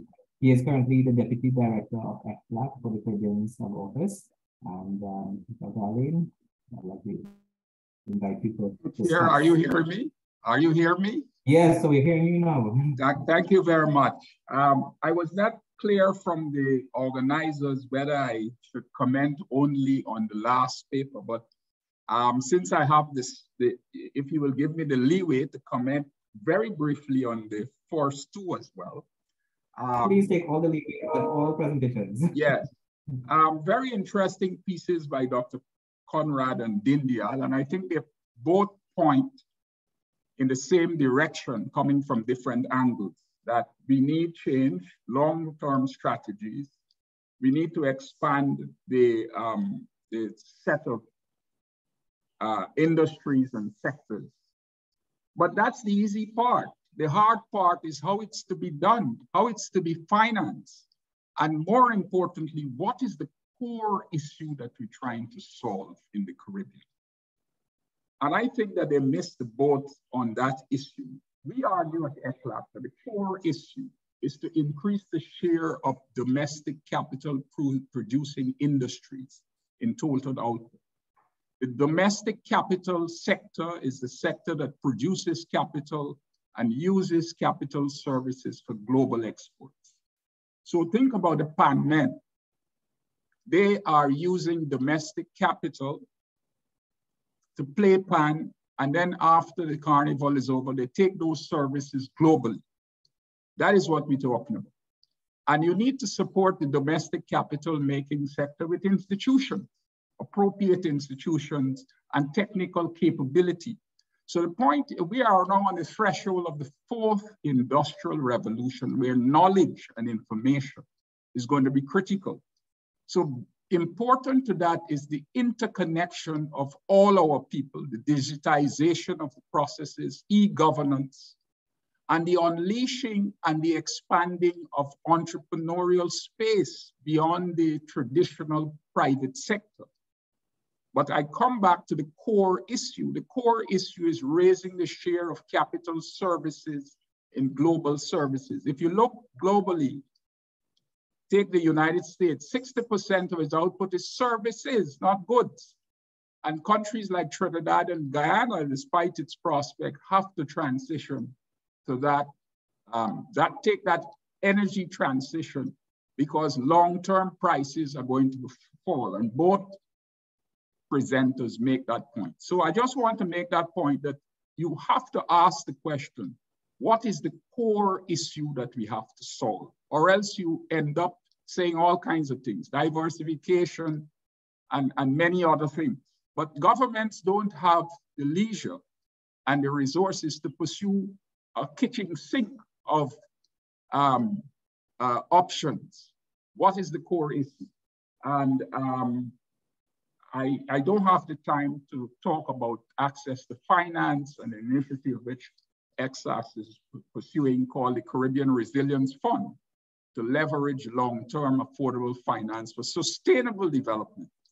So what we're pursuing in the Caribbean is sustainable development and resilience building, which the authors have spoken to, but in the context of building a capital-making sector that will allow our people to provide global services. At the moment, 30%, young people have 30% unemployment rate. It's absolutely unnecessary, because you have an education system that isn't delivering 21st century skills. So I just want to make those points on the two papers, which are on target, but I say they don't take us far enough to understand how do we get there. None of them talk about the industrial policy that identifies those sectors which we need to focus on, and to which the private sector and the public sector could collaborate on in a very seamless way. So those are issues which I think are very critical So we just can't lament these issues, which are very, very serious, including the climate change issues, but we have to ask what strategies, workable strategies within our own political system that is very competitive and sometimes destructive. Let me go on to this last paper, which is fairly technical, but being a teacher, I'll try to see if I simplify it. And of course, our presenter spoke very quickly. What she's trying to do is to look at the digital currency and how they're performed in various markets. And she used a number of standard but technical tools to do so. I have a couple of present comments because I think they may want to publish this. It's a good paper. I think we're interested in knowing what's the size of government of digital currency in our markets. That's the first question we're interested in. Is this a big deal? We know that digital currencies are the way of the future, but at the moment, is it a big deal? So they need to tell us a little more about the institutional setup, and that will be very helpful, and how the digital currencies interact with the markets, the traditional markets. As a matter of fact, there is a particular currency, the USD, which is tied to the US dollar, and the TTSE, which seem to be fairly stable. So that may tell us something, that digital currencies are perhaps very stable when they're tied to actual currency. I don't know if that could be concluded, but I'm saying that's an intriguing idea. The other thing, which is a fairly technical thing, is that they found, when they looked at their variables, they found that some of the variables are what we, in language of economics, econometric call I1 variable. That is, they're unstable.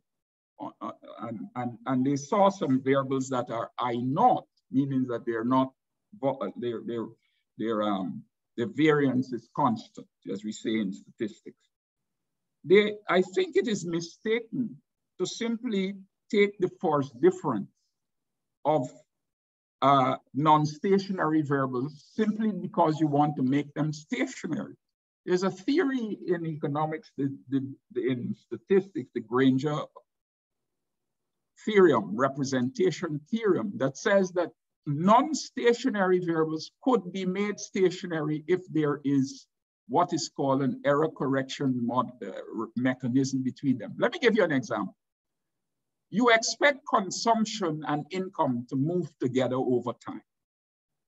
They shouldn't drift too far apart because nobody's going to finance your debt if your debt gets too large. So there's a good reason why consumption and income should move together. So the point I'm making, and that those variables are called non-stationary or I1 variables, but they co-integrate, they move together, although they're non-stationary, meaning that they are random walks. So I think the authors need to look at that to see if there is co-integration among these variables. Because if there is co-integration, what you have done is by taking the force difference, you have thrown away very valuable information. The other thing they did, which is a technical issue, they did what is called Granger causality. That is, take two variables, X and Y. What you'd want to find out is if X causes Y and Y causes X. And then they check to see if that is true. But if there's a third variable, that relationship may actually exist when that relationship doesn't exist at the bivariate level. So I'm saying that that is something they could easily check on, by the way, and they should pay attention to it as a way of refining the paper. One more important thing, which is very important for them to look at, they employ what is called a VAR model. VAR is really a fancy way to say one variable is related to another in some way, or a set of variables are all related to one variable and another. The problem is that when you set up a model in which these variables interact, what we call the correlation matrix is the matrix, the variance covariance matrix, which you get, as I say, is a technical issue. That matrix is correlated. So what you need is a strategy to break that correlation, or else what they call the impulse response function will be contaminated, so to speak. So it's like in chemistry where you want to get something to filter out the real effect. So to filter out the real effect, there's various strategies. You could employ what is called a structural model, where you use economic theory to help, or you could use what is called a lower triangular matrix. But when you use a lower triangular matrix, you impose a certain condition on the relationship. So I would urge the authors to look into that very carefully and to be very clear on what kind of filters, put it that way, they are using so that the results are not contaminated. There is one other thing I'll say quickly. What they did with, they took the first difference in their variables when those variables, as I said before, happen to be non-stationary. And so what they get are short-term relationships. But in the paper, they talk about short and long run. Although they're dealing with short-run relationship, that's a little confusing to the reader. And that could be easily clarified. So that's not a problem. One of the things we want to know as well, with some clarity, is whether there is cross relationship between the standard market and digital currencies. And I think it wasn't spelled out. I think they may have touched on it, but because that's an important thing. You want to know if you could use digital currencies as a hedge in the market when there's instability in the traditional market. It may be that they did touch on it, but not enough. So I will leave it there. It's a very nice paper, a little more work in terms of clarity, and they probably could get it published in a very good journal. And it tells us something about the future, which is that digital currencies are really fairly stable. Thank you very much. Thank you, Dr. Alain, and certainly these comments add to the panelists in a major way. I wish that our econometric students were listening to this last segment in particular. Very useful feedback and much of discussion that we have within our econometrics classes. Let me turn over now to the question and answer segment. And we have had an active audience listening on and asking questions. So let me, the first couple of questions, and they come from the same person and addressed to the same member of the panel, to Dr. Conrad. And I'll let Dr. Conrad take a start, of course, but if there are other members who have some views on it, please, we would like to hear from you too. So Dr. Conrad, can established economic theory address the economic dynamics that we are seeing at this time? Or are the various shock factors and massive transitions in various sectors causing some established theories to break down? How would this affect TNT?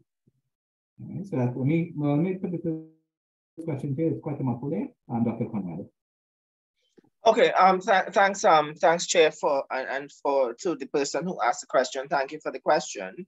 And it's a question I often ask myself in my quiet moments while doing introspection. And if you ask a million economists that same question, the answer would be no. The massive shocks has not caused the models to break down. Now, remember, when we're constructing the models, when models are being constructed, there are a large number of assumptions. So what it ends up happening with these models, we end up with some very technical expressions. It's really I would call it mathematical fantasy. And what it ends up being is just that, the mathematical fantasy, but within that mathematical fantasy, there's some sort of ideological concept inside of there. But suffice that to say that with all of these different assumptions being made, is to really create a model within a space within which we can sort of not necessarily predict behavior. And I think this is where most people misuse that term in terms of using the models to predict outcomes.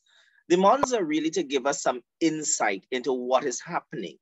So what this provides us an opportunity, the current climate with all of these massive shocks provides us with an opportunity to revisit the models and look at how the variables interact in these times.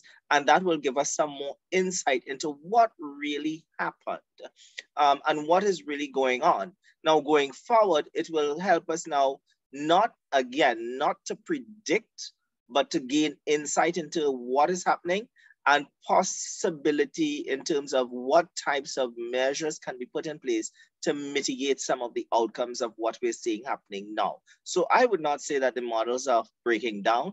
I would simply say that this is an opportunity to revisit them and recalibrate in some way so that we can gain further insight into what is happening. Thank you, Chair. That's my response to that particular question. The second in terms of how does it affect Trinidad and Tobago? Now, again, in terms of the Trinidad and Tobago, it gives us that insight. What happened? What really happened, and what lesson can be learned going forward? That is how we utilize these models. Not to say use the data from the past and use this now to predict what is going to happen. That is where new macroeconomics comes in. But what we're looking at is what insights can we gain? What really happened? What story can we learn from this? You know, when we go through as individuals, we may go through some trying times, and it may be out of the norm. You'll say, oh my goodness, why me? Why now? But then we sit down and we reflect. And we try to think of, okay, what lesson can I learn going forward here? And so this is the same thing. The models provides us an opportunity in the context of Trinidad to say, okay, upon reflection, what has happened? What lessons can I learn?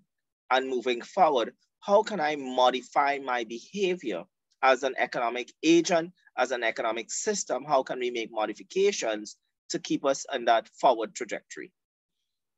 Right. Next question to Dr. Conrad and to the panel revolves around the use of interest rate manipulation to control inflation. Is this an effective measure for Trinidad and Tobago, the use of interest rate control? And I think it's very part of a larger question of how do we control inflation in Trinidad and Tobago?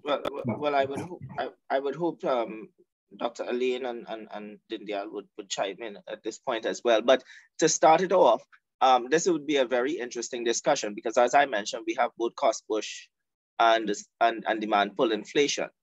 Now, the problem with the increasing in the interest rate, it may serve well to temper the inflation. But remember, it transfers from the lenders to the borrowers. And what we see is also individuals who have assets and property and so on. We will see some falling values in their property value, in their properties and their asset holdings, their wealth holdings. So that may then lead to other challenges. And I see Dr. Elaine's hand is up, so I will yield to Dr. Elaine at this point. Dr. Elaine? Yeah, Chair, I hope I'm not seen as a fountain of wisdom, just sharing ideas. Inflation, the issue with inflation is not the level of inflation. Because if the inflation is high but stable, investors could make decisions. The problem is when inflation is rising over time, that creates instability. So we're in a period now where the inflation rate is rising and it's creating distortion. So what you want, so the Federal Reserves and other agencies are trying to stabilize it so that sometimes we'll confuse the level with the rate. The issue is the rate. And there is something called inflationary expectation, which is very, very worrying. That if you expect prices to move next week, you go out and buy more things and you have a self-fulfilling prophecy. And so that is why there must be an attempt by central banks in particular, because it's recognized that monetary policy tends to be more effective than fiscal policy for reasons which our friend just spoke about, that it's cost push and demand pull. So they're the supply side issues are kicking in. So what you want is central banks to become credible so that people their expectations do not rise too much. And of course, it has feedback effects on the exchange rate. So one hopes that this situation levels off and there is some stability. Well, I would just add quickly, I mean, everything is covered, and of course, between Dr. Conrad and Dr. Allen, they hit the right notes. But what I would say, though, we have to consider what inflation now means for the population. So one, yes, is about investor credibility in the country, and is about how do we push the improvements in our economic structure. But just as some of the more advanced nations have had to battle with, fighting inflation has to also consider the impact on the poor and vulnerable populations. When we're looking at the fact that rising food inflation driven by extraterrestrial factors, but when we look at the fact that this is leading to a fall in the balance sheets of the individual, so to speak, and the fact that the largest share consumption for poor and vulnerable groups is food, we have to also manage the balance between certain interest rates and welfare losses. Now, I'm not saying there's one right or the other. As Dr. Conrad started, 20 economists will give 20 different answers probably, but I think we also have to consider all sides of the cycle. I see Dr. Conrad, but I want to switch gears because we have another really important question here within the forum. And let me just pose the entire panel. What are the plans, if any, for renewable energy? Is the introduction of renewable energy solution more costly than purchasing oil? Any member who would like well, Chair, if I may, I just wanted to wrap the discussion by making one other point, in addition to what Dr. Elaine and Didier had raised, is that while we are managing inflation with the interest rate, that's the monetary tool, it's multifaceted, because at the same time we should be exercising supply side economics, where we will be looking at increasing the supply of goods and putting those measures in place. So it's multifaceted. So it shouldn't just be the monetary tool being used, but it should also be used to bolster the supply. But we all know supply side economics takes a little while longer to take hold, but it should not be forgotten that it exists, right? We always focus on the demand side management, but supply side is where we could also combat inflation, particularly with increases in output in the agricultural sector in a resilient way. So that's to sort of wrap that.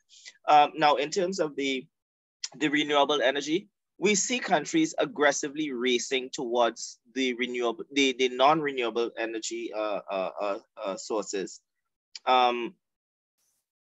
The renewable energy resources, that would be wind, the solar, if I'm not mistaken. So those countries are investing and racing towards those things. And yes, it comes at a significant cost, but as with everything, as the technology is refined, we would find that the cost of production would come down in terms of generating the energy in those areas. So that takes time, but yes, initially it'll be a little bit high. You'll have to incentivize it for individuals to convert to these different alternative forms of energy. We will have to, it's being done in the case of farming in Trinidad. Farmers are being given incentives to utilize other forms of energy.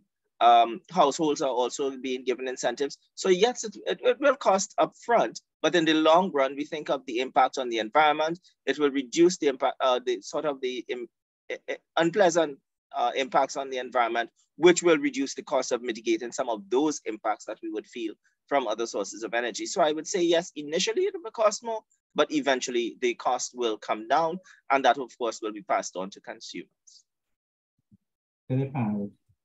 What are plans, Trinidad and Tobago region, if you are familiar with any of those, for renewable energy? If I could jump in here a bit. There's a beauty, but at the same time, the pains of some of these discussions, we tend to be expected to cover a lot in quick time. So obviously, any discussion we had here could have taken a full hour. But quickly on the renewable, what I would say is we are seeing this strive. We know CARICOM is pushing the renewable energy agenda. For example, Barbados has already introduced the feed-in tariff measure, which is leading as you drive through the streets to you look at the top of households, you see solar panels that feed into the grid, earning an income for the householder or the business owner, while reducing the dependence on imported fossil fuel for electrification. Here at CDB, we are pushing a regional assert framework, which focuses on renewable energy and focuses on helping our countries to achieve the initiatives by 2030 or 2035, as we say. Electric vehicles are now becoming more or less standard in our countries. So we are seeing steps in those directions. But going back to that supply and demand side, we have to balance the demand with the supply. So we need to also be looking at how do we get greater electrification through renewables. I think that's something we'll look at the German example. Can it be implemented in a country with 8 to 9 hours, well, 7 to 8 hours of sunlight? It should be. So even if the we have to find a way to leverage high capital costs over long-term gains. And that's where these feed-in tariff mechanisms work.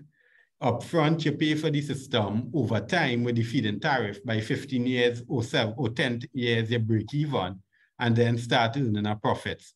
I think this is the method that we are seeing looking like the adaptable method for the region, and it is a method that has worked in the European countries.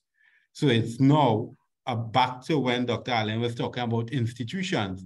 It's about getting the government institutions and the private sector institutions involved. It's about the regulation, empowering the population to be able to use the feed-in tariff, and then seeing solar panels on rooftops. Or, for example, marine renewable energy has a big footprint for the region if we consider the amount that could be produced from single investments. Thanks. We have a couple of minutes again. Dr. Allen raised an important topic here, within the context of economic development of the region, and we've been talking about focus on the export sectors. And the point he raised was about education, and that it's possible, in his view, that we may not be doing enough in the education sector in terms of preparing our charges for future work, the world of future work. Are there any views on this, and perhaps some suggestions on areas that we need to focus on, absolutely need to focus on, as we move this region forward to, and trying to go forward, focus on that export sector? Yes, Dr. Allen. I'm very passionate about this matter of education. And there is a tendency to use the exceptional students as an example of how well we're doing. But the differential between the best school and the worst in the Caribbean is large. I don't know if people are aware that only 40% of the students who are eligible to write the CXC do write it. And of that 40%, 62.6% get no more than 2 subjects. In other words, if you were running a private business that way, you would have shut it down. Why do we allow our children to be organized in this manner?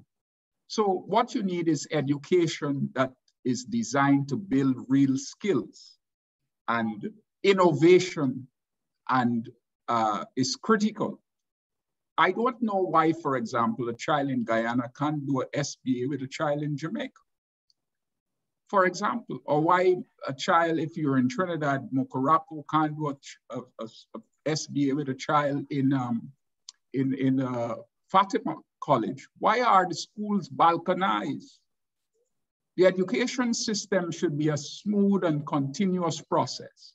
And you need TVET, not just those students who want to go into academic fields, but skills. So for example, places like Norway, the majority of their students who are quite capable choose TVET, because those are areas where you could make a great deal of money. And I make the point again, if you train your people well, you could prepare them for global export of services. And maybe one day, I'm not predicting this. As Dr. Conrad said, we must be very careful, and I agree with him.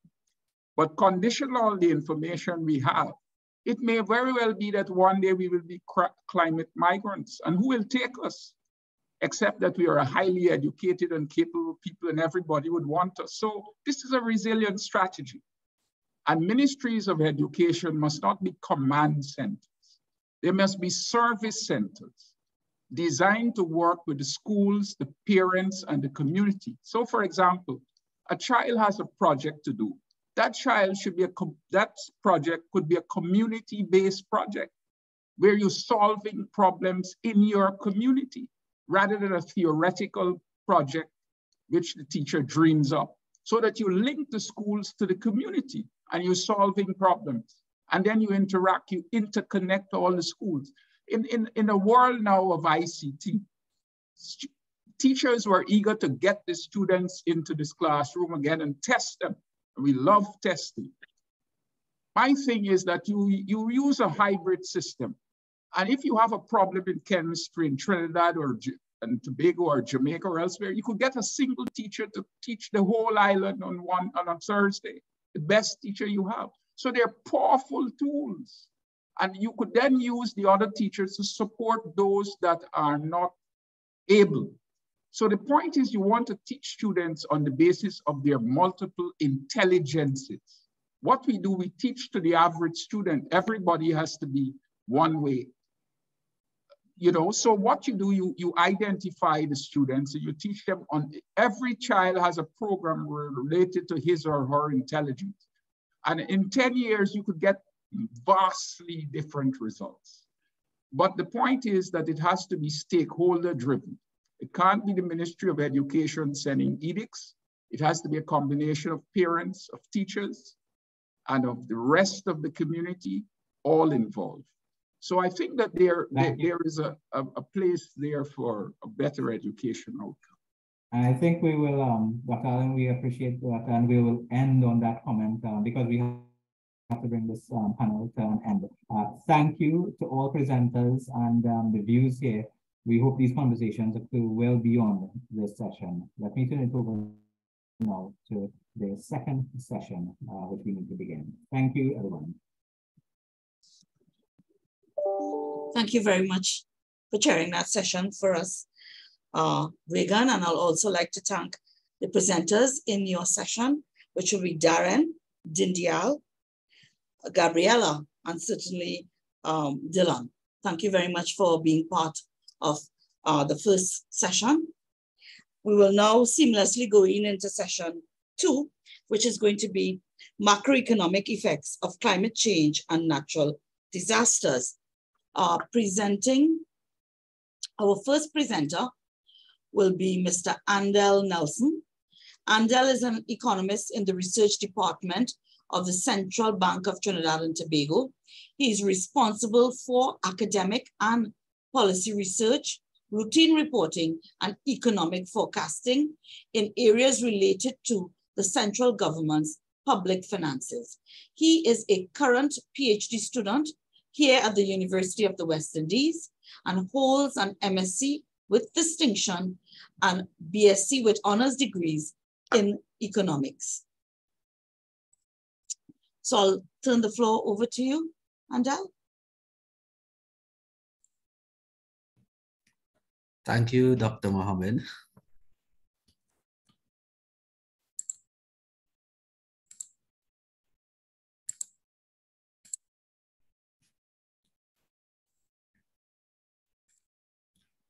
All protocols observed. Good afternoon, everyone. Greetings from the Central Bank of Trinidad and Tobago. It is indeed a pleasure to be a part of this year's conference, and we thank you for the invitation and the opportunity to present our paper.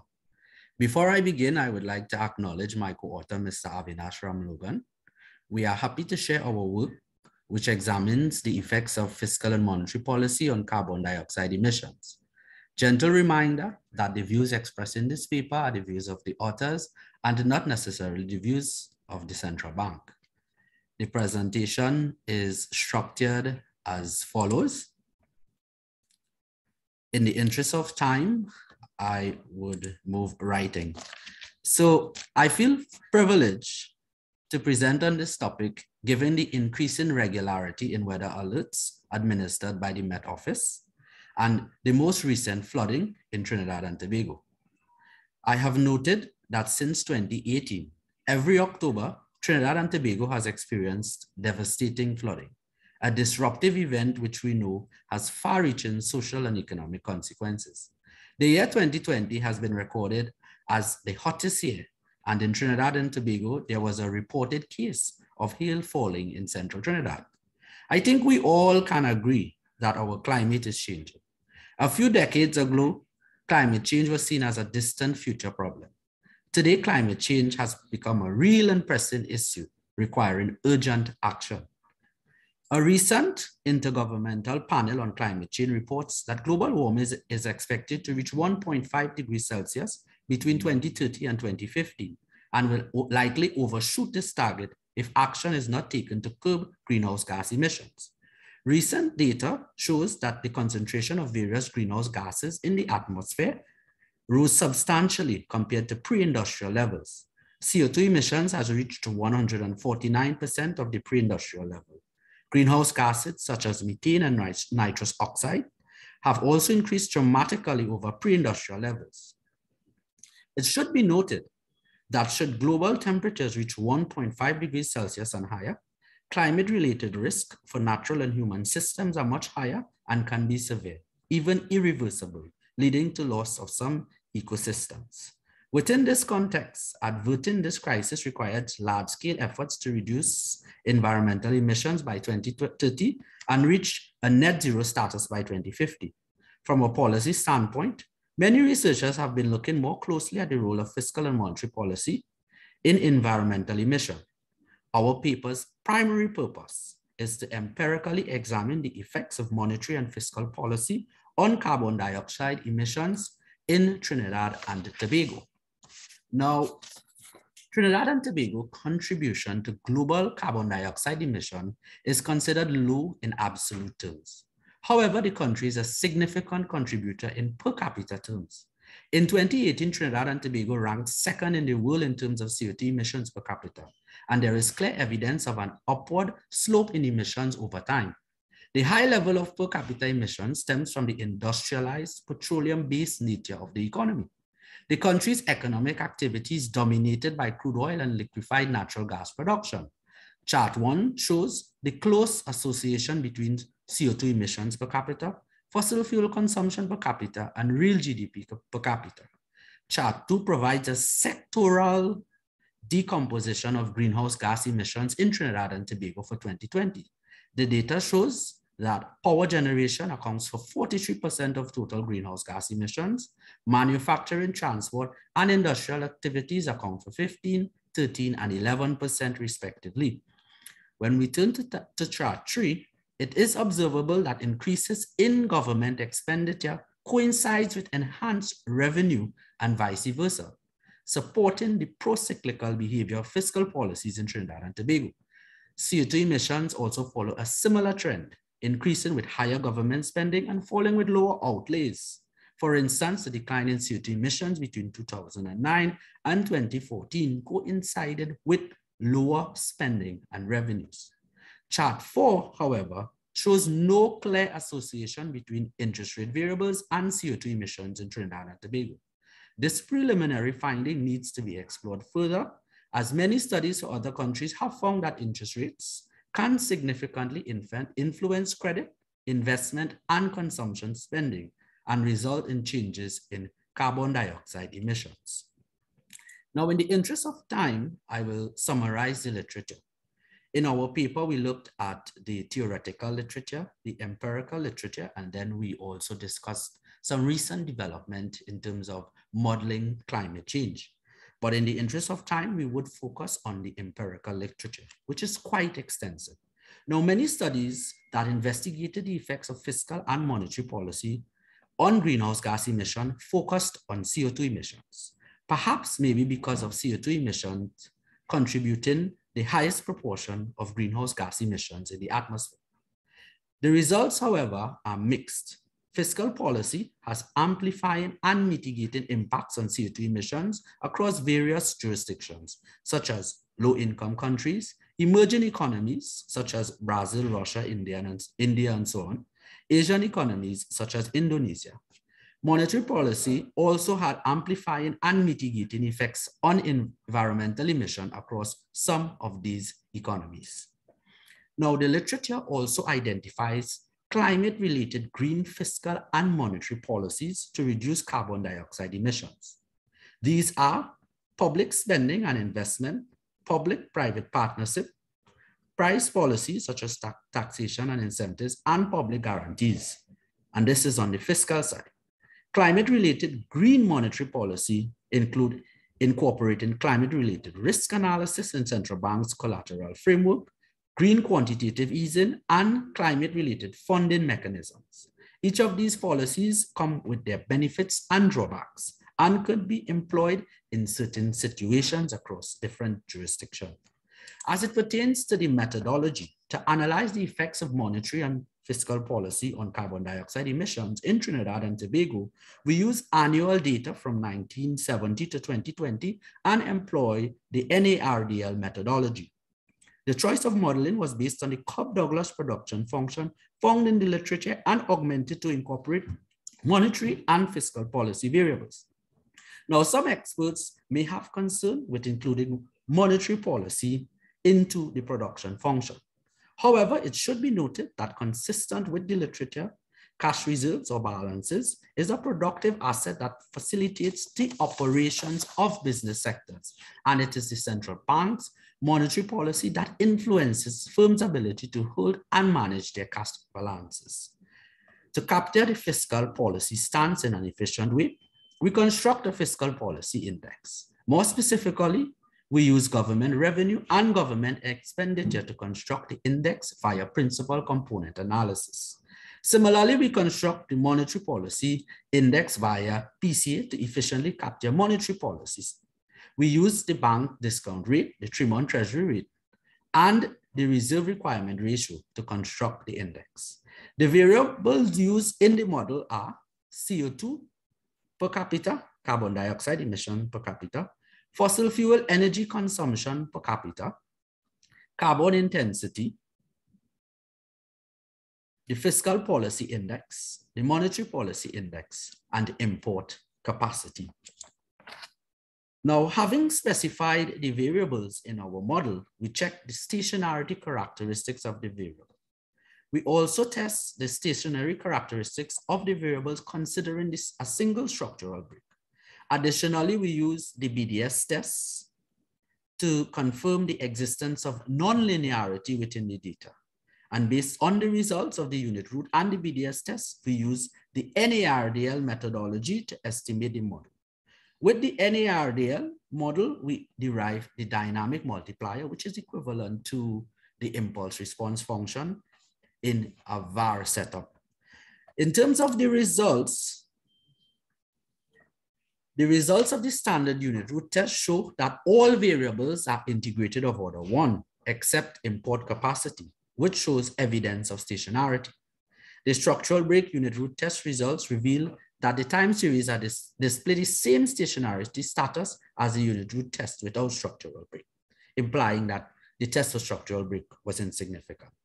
The BDS test, however, confirms nonlinearity in all of the variables. Therefore, we use the NARDL methodology.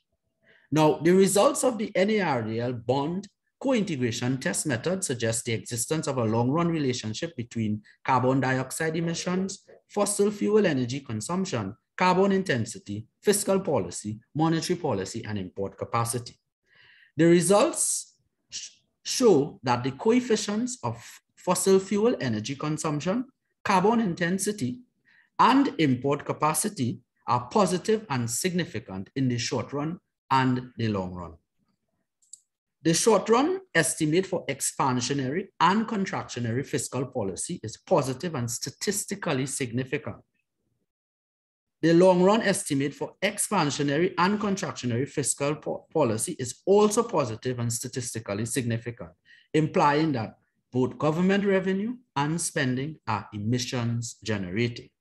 Now, as it regards monetary policy, it should be noted that a positive shock implies contractionary monetary policy, while a negative shock implies expansionary monetary policy. And this is given the use of the instruments in the monetary policy variable, right? The short run and the long run estimates for contractionary monetary policy are negative and statistically significant at the 5% level, suggesting higher interest rates adversely decrease CO2 emissions. However, the short run and long run estimates of expansionary monetary policy is negative and statistically insignificant, supporting the mixed results in the literature. When we turn to the dynamic multiplier, chart 5A shows that a positive shock to fiscal policy has a strong increasing effect on CO2 emissions. And we see that with the black line. While a negative shock, right, which is a fiscal contraction, has a decreasing effect on CO2 emissions over the period. Chart 5b shows that contractionary monetary policy has decreasing effects on CO2 emissions. However, expansionary monetary policy has an insignificant but increasing effect on CO2 emissions. So we see the decreasing effect of expansionary, and we see the increasing effect for expansionary. So we then turn to our conclusion and policy recommendation. Now, the results of the paper carry useful implications for finance ministries, central banks, and policymakers. Firstly, since higher fiscal spending leads to greater CO2 emission and also is a major requisite for improving growth and employment outcome, there is a need for industrial and macroeconomic-led policies to maximize output and keep carbon dioxide emissions down. A mix of instruments such as an emission trading system, a carbon tax, and the use of public guarantees to reduce CO2 emissions are recommended. And I must admit that the Ministry of Planning alongside the Ministry of Finance has made significant stride in terms of their feasibility study with respect to implementing these types of policies in the Trinidad and Tobago jurisdiction. Now, these policies can be used to target high emission sector. Another priority is to consider the systematic reduction of the petroleum subsidy through energy subsidy reform. This measure, along with low carbon hybrid motor vehicle subsidies, could ultimately contribute to a reduction in fossil fuel energy consumption. And we see that within the last budget, the government has implemented, has basically reduced the fuel subsidy by increasing the price of fuels at the pump. And then the other recommendation is that given that both revenue and expenditure are emissions generating, there is a need to diversify revenue sources. Expenditure must also be directed towards stimulating GDP growth in a sustainable way. For example, renewable energy production and the promotion of low emitting sectors. This study also has implications for the central bank to play a role in reducing CO2 emissions as well. The central bank can utilize its balance sheet to mobilize climate financing to provide cost-effective access funding for commercial banks to provide affordable interest rates and encourage investment in green technologies and activities to reduce carbon dioxide emission. This could be done through the provision of a central bank green interest rates. Then we turn to our concluding remarks. Now, this paper's primary purpose was to examine the effects of fiscal and monetary policy on carbon dioxide emission. A key feature is that the impact of fiscal policy on CO2 emission is greater in the long run than in the short run, and monetary policy has negative to no effects on CO2 emission. The study offers a foundation for future research, such as investigating how various components of public spending can affect CO2 emission, as well as how fiscal policy instruments, such as an installation-based carbon tax, can impact CO2 emission. Now, fiscal policy instruments will have implications for monetary policy. Monetary policy can play a role in adaptation and mitigation of climate change. Mitigation through green interest rates and adaptation, for example, through integrating physical and transition risk into financial frameworks. I thank you very much for the courtesy of your attention. Thank you very much for your presentation. Andel, we know that we're taking all questions at the end of the session. So let me just smoothly introduce our next speaker, and this is Dr. Soleil Senghor. Soleil is a recent graduate of the University of the West Indies here at the Department of Economics. Her research interests include econometrics, fiscal policy, monetary policy, and climate change. So I will now hand you over to Soleil. It's all yours, Soleil. Thank you very much, Dr. Mohammed. Good day, everyone. All protocols as observed. So today I'll be presenting the impact of natural disasters on the probability of experiencing twin deficits in small island developing states. We utilize the panel logistic approach, and this paper is authored by myself as well as Dr. Anthony Birchwood. So the presentation, the outline goes through the research motivation, the research objectives, a little bit on the literature review, the data description, methodology, results, and policy implications, as well as some limitations. So jumping right in.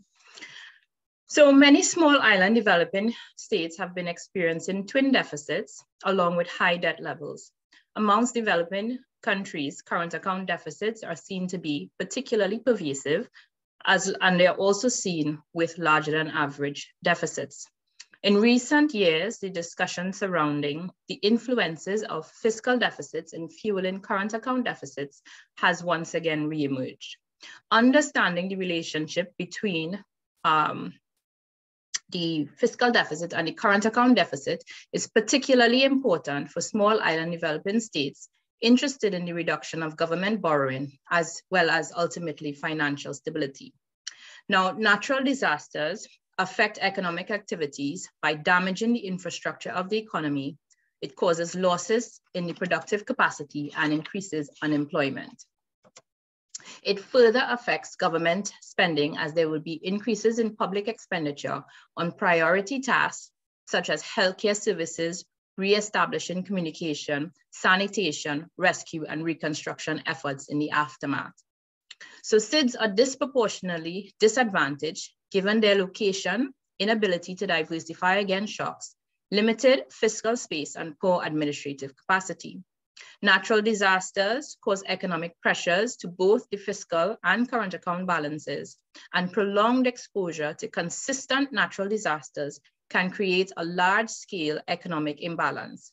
It can also retard growth, increase poverty, and also create social unrest. So the main contribution of this paper is to provide an analysis of the implications of natural disasters to the twin deficit hypothesis. Now, of course, this comes to what is the twin deficit hypothesis? So the twin deficit hypothesis states that a fiscal deficit will cause a current account deficit.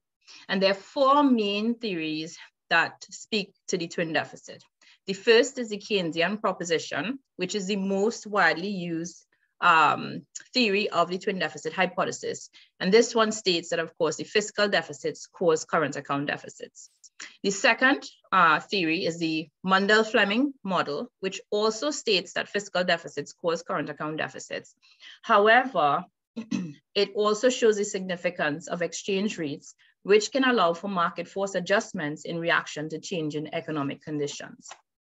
The third hypothesis that speaks to the twin deficit hypothesis is the Ricardian equivalence hypothesis. And this one says that there's no relationship between the fiscal account and the current account.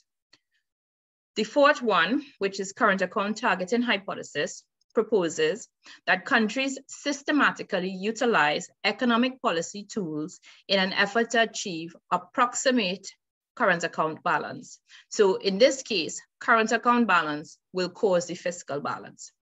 So in this case, it means that the majority of the empirical works surrounding the twin deficit hypothesis has focused on causality, validity, and causality. So whether the theory was actually valid, and then if it was valid, determine the direction of the causality. So whether it was unidirectional causality, bidirectional causality, reverse, or no causality at all. And in most cases, the empirical works have been widely contentious in terms of what type of causality that they found. However, inside of the literature, it would have been noticed that there was no application of natural disaster to this theory. So the data for this paper uses annual data for 27 small island developing countries ranging from some from the Caribbean, some from the Pacific, and some from the African regions. It is an unbalanced panel with data running from 1989 to 2013. And the data was collected from a variety of sources, the World Bank, the IMF, and EMDAT. The variables included in this study are the fiscal balance as a percentage of GDP, current account balance as a percentage of GDP, debt as a percentage of GDP, real interest rates, as well as natural disasters. The methodology, as I mentioned earlier, is a panel logistic regression with fixed effects. And in this analysis, we use this type of data, which is panel data, allows us the benefit of being able to control for heterogeneity. So between countries, and allows us to possibly control for cross-country diversity, and also gives us more data to work with. Now, in this case, a binary choice model was chosen as it allows us to be able to estimate the change in a binary dependent variable due to the contributions of the independent variables within the model.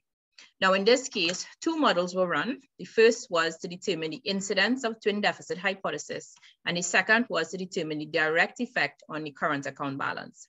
So in this case, to identify, in the first model, to identify the incidence of twin deficit hypothesis, which is the impact of the twin deficit hypothesis, we estimate that probability.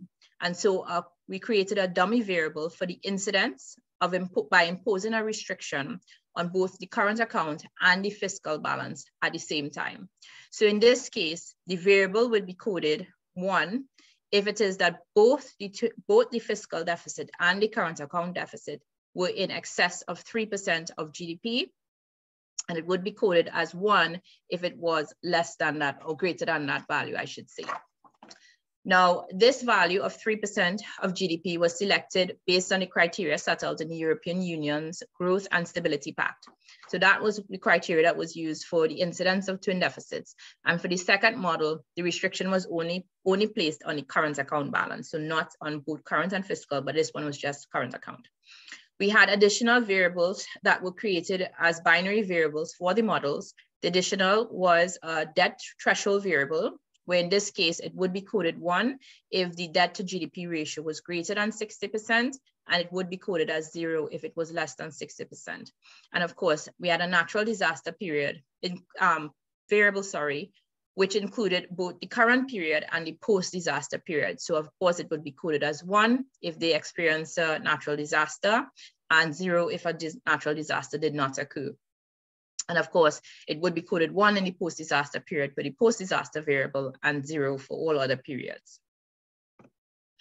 So the results show for the first model, which is the incidence of twin deficits. Now, in this model, we obtained probabilities for the variables as they relate to the occurrence of the twin deficit hypothesis. Now, one of the limitations of a logistic regression is that the obtained results are not directly interpretable. So to overcome this limitation, I present the odds ratios. So in this case, we can observe that for the debt variable, levels over the threshold of 60% of GDP, countries with 3.958 times more likely to experience twin deficits than countries that were below the threshold. The second statistic we have on the screen is natural disasters. And in this case, countries were found to be 1.587 times more likely to experience twin deficits.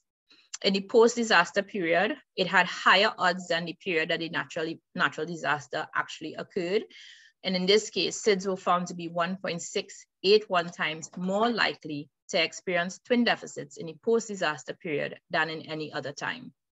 And the last one, which is the real interest rates, in this 3.289% represents the percentage increase in the odds of experiencing a twin deficit hypothesis for 1 unit increase in the real interest rates. And you can see by the values that are in bold in brackets that all of the values were found to be statistically significant. For the second model, in this case, again, the odds ratios are presented, and the model estimates the dummy current account deficit variable against the dummy variable for debt, natural disasters, the post-disaster period, and fiscal balance. For the natural disasters in this model was not statistically significant. It had a value of 0.28. But the other variables in the model were found to be statistically significant, with only the post-disaster period having an increase in impact. So for the post-disaster period, small island developing states were more likely to have a current account deficit in the immediate year following a natural disaster.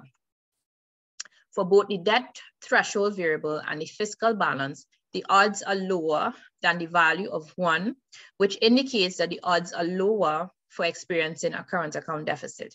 Therefore, small island developing states with a debt threshold above 60% is 3.345 times more likely to experience a current account surplus than those countries below the threshold. And for the fiscal variable, the results indicated that the odds of a country experiencing a current account deficit is decreasing as the fiscal deficit improves. Therefore, the negative 10.32% represents the percentage drop in the odds of experiencing a current account deficit for 1 unit improvement in the fiscal balance. And this is in line with the theory surrounding the twin deficit hypothesis. Now, some basic conclusions that were found from the study. Now, I would say out of all of the results that I've given so far, one was very curious, which is the one from the second model that spoke to those who were in excess of 60% of GDP being more likely of experiencing current account surpluses than deficits. Now, the logistic regression shows that the natural disasters and the post-disaster periods are relevant to the incidence of twin deficit hypothesis. And additionally, higher debt levels over the threshold of 60% of GDP also affect the incidence of twin deficit hypothesis. Now, the effects of natural disasters and the post-disaster period increased the likelihood of experiencing the twin deficit hypothesis, both 1.587 and 1.681 times more, respectively. And the reality is that the cost of natural disasters to the economy is rising, given the increases in the severity and the number of incidents of natural disasters. Small islands, especially those with lower incomes, rarely have the internal capacity to respond in times of disaster. Debt levels over 60% of GDP were found to be 3.95 times more likely to experience twin deficits than countries whose debt to GDP ratios were below that threshold. And this makes getting our debt levels under control a high imperative. The results also showed that SIDS above the 60% threshold were more likely to experience current account surpluses than deficits. And authors such as Abbas et al. In 2009 found that for emerging economies where the initial debt was high, so for values greater than 90%, that changes in fiscal policy are usually associated with changes in the current account. So most likely countries who had debt levels that were greater than 60% may have already been under some sort of rules or restrictions in order for them to reduce their deficits, which is why they had a higher likelihood of experiencing current account surpluses when their debt levels were already excessively high. So policy implications. So stabilization programs could be important as well as monetary policies aimed at expenditure restraint. The twin deficit hypothesis can be reduced as revenue increases through improvements in the competitiveness and productivity of the economy. Growth initiatives as well would improve productivity and competitiveness and also improve the deficits. Strong fiscal institutions are necessary to ensure proper management of spending and budgetary overruns, and prioritization of public expenditure is important as it is capital expenditure that will allow income to grow and overall debt to be sustainable. Diversification, which we hear all the time, diversification will assist in reducing economic vulnerability to price fluctuations and natural disasters. We also should look at external assistance, which is also important in minimizing the effects of natural disasters. Development of the natural disaster insurance market, as well as self-insurance through higher savings in boom cycles are necessary as well to mitigate the shocks experienced from natural disasters. Furthermore, improvements in infrastructure can also soften the losses as a result of natural disasters.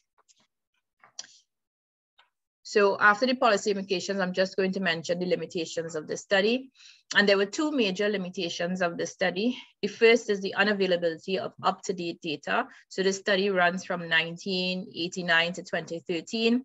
It would be great to bring it more up-to-date as we see the veracity of climate change is increasing. And so we would want to see more up-to-date data to bring the study further. And of course, the second limitation is the dichotomization of variables and making the variables into those binary values in order to be able to utilize the logistic model, of course, comes with its own limitations, whereby we lose information out of the variable, right? So those were the two main limitations of this study. And I thank you all for listening to me today. Thank you. Thank you very much for that, Soleil. Excellent piece of work by yourself and Dr. Birchwood. And what would be interesting is if you will really get the rest of the data updated, it will do well for some further work. So excellent piece of work. Next up is our discussant. So I will introduce you next to Mr. Gopichan Durant.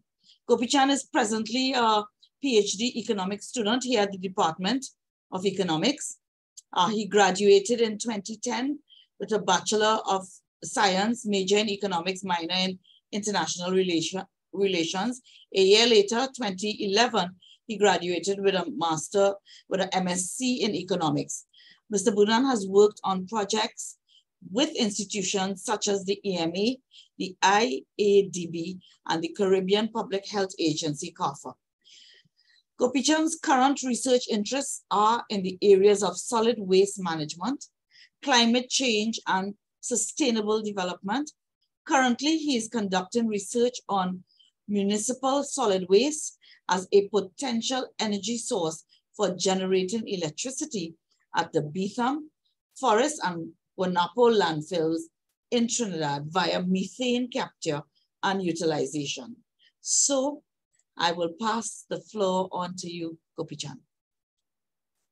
Thank you, Dr. Mohammed. Good afternoon, everyone.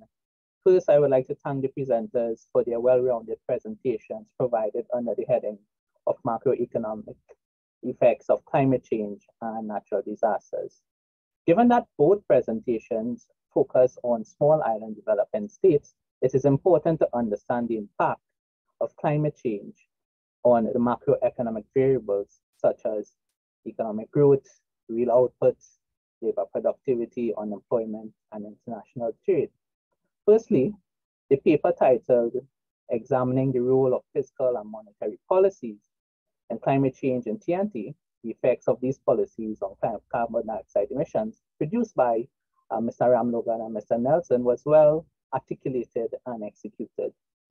So this paper examined the possible effects of policies on climate change, where the main purpose was to examine the economic linkage between fiscal and monetary policy and CO2 emissions, for which they successfully did with the use of econometric analysis.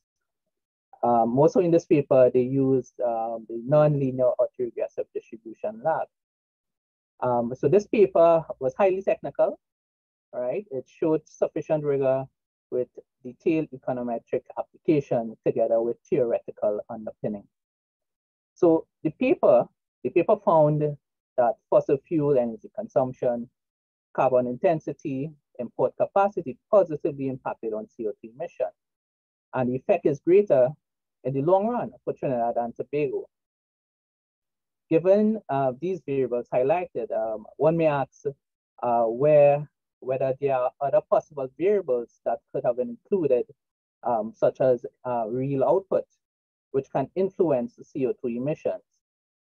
Also highlighted in the paper, expansionary fiscal policy contributes to CO2 emissions, while contractionary fiscal policy reduces CO2 emissions in Trinidad and Tobago.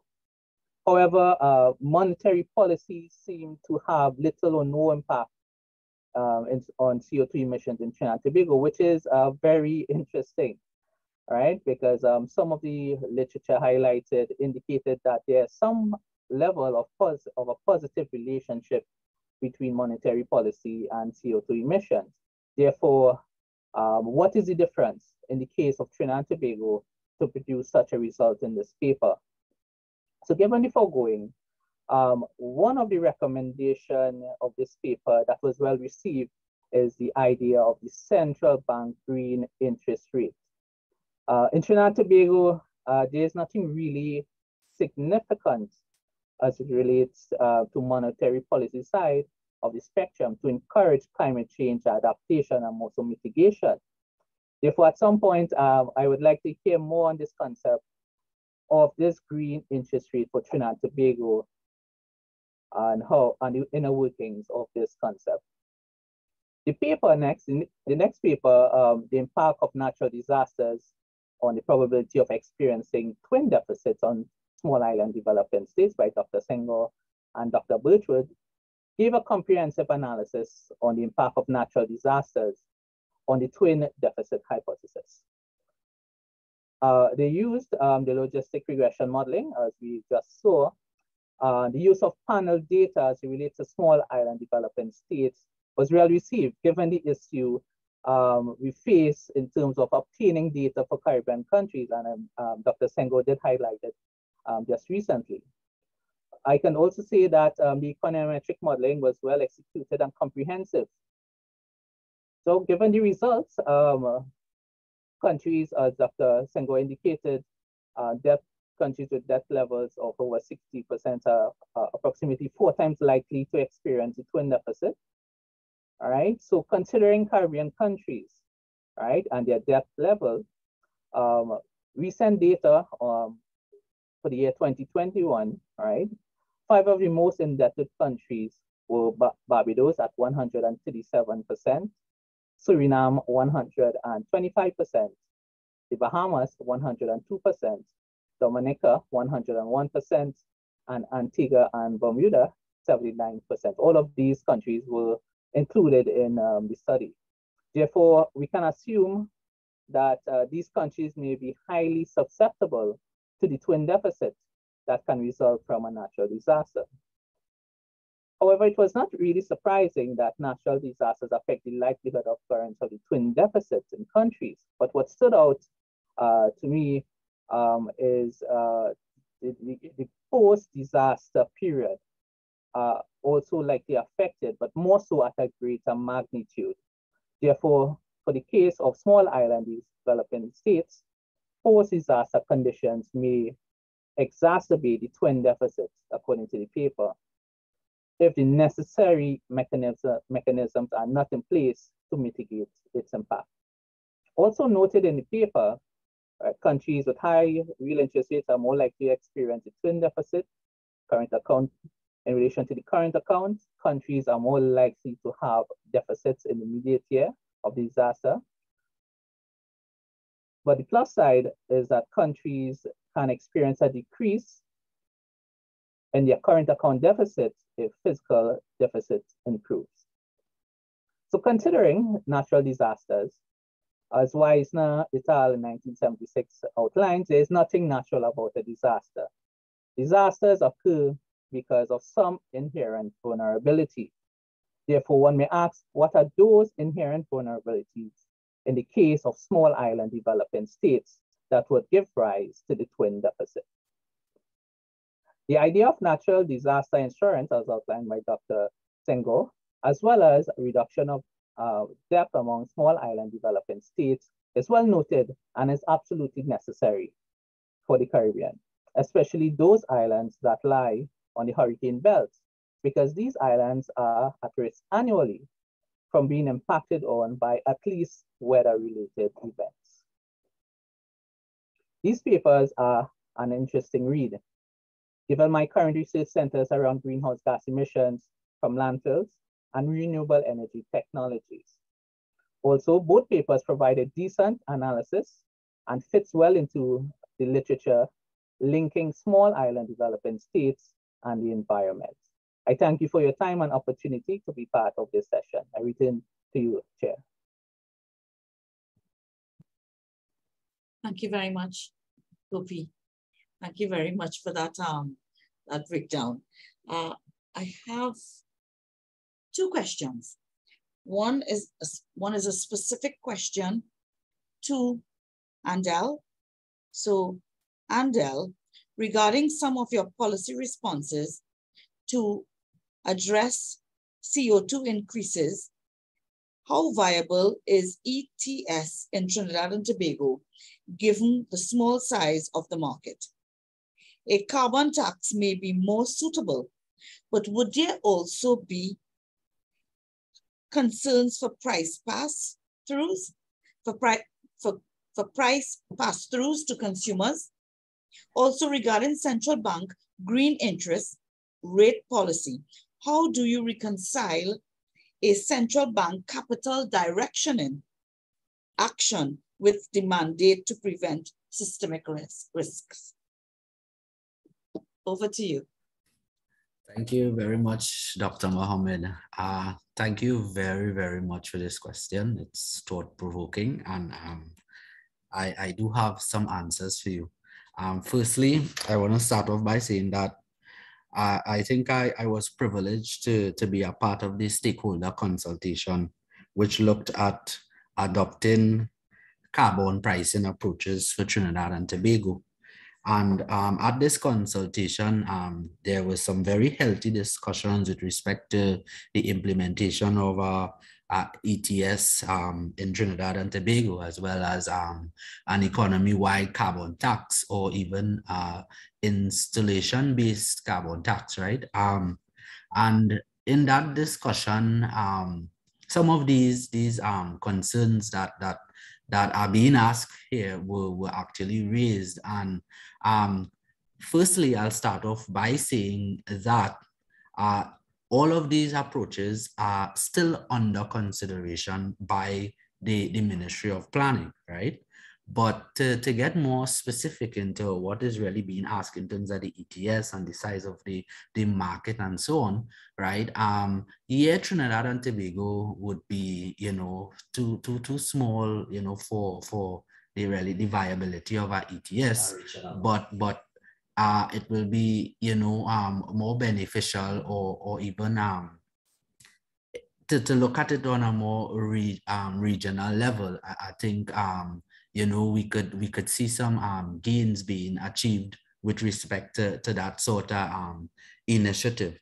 With respect to the carbon tax and whether it would increase prices and also allow for this pass through to your final prices and so on, I think definitely it will do, based on the theory of your tax and so on.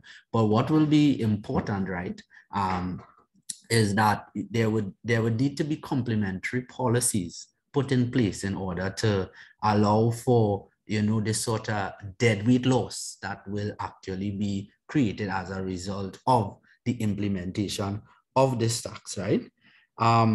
Actually, in terms of the carbon tax, a recent IMF study showed that in the Latin American Caribbean region, if we were to implement a carbon tax, the revenue generated can be somewhere close to US 224 billion. And this was also mentioned in the paper, and the study did in fact take into account Trinidad and Tobago into its analysis. Now, I am very, very happy that you raised this question with respect to the green interest rate, right? The green policy rate. And I'm hoping that in answering this, I would also shed some light on Dr. Gopichand's concern as well, where he asked if I could shed some further light on it, right? Now, let me start by first saying that there is no green interest rate being considered by the central bank. So we could take that off the table. The study just, provides for it as a recommendation, right? In terms of a green interest rate, right? We see it as a tool that can trigger a structural change, to stimulate borrowing and investment, right? As well as to allow for the development of sectors, that are more carbon neutral, right? So the green interest rate is really, an interest rate haircut, right? So we expect it to be lower than the repo rate, right? So that and also we expect it to not be affected by your traditional monetary policy, right? And it would be basically directed towards the bank and so on to allow for green investments, right? And if I can just mention, you know, of its implementation in real life or in real time, right? China, for example, would have implemented a green interest rate, right? And the green interest rate does in fact, you know, allow for some of what we are ascribing here as the pros of you know, of its implementation. Now, in terms of the systemic risk and this type of thing, I must say, very good question, right? It's thought-provoking, and I do not have the answer right now with respect to, you know, to that, but I think that it is definitely, you know, an area for future research, and it's an area for the bank to actually direct research into, you know, if it is we are to really seriously consider this sort of a policy into the monetary policy framework. Thanks again.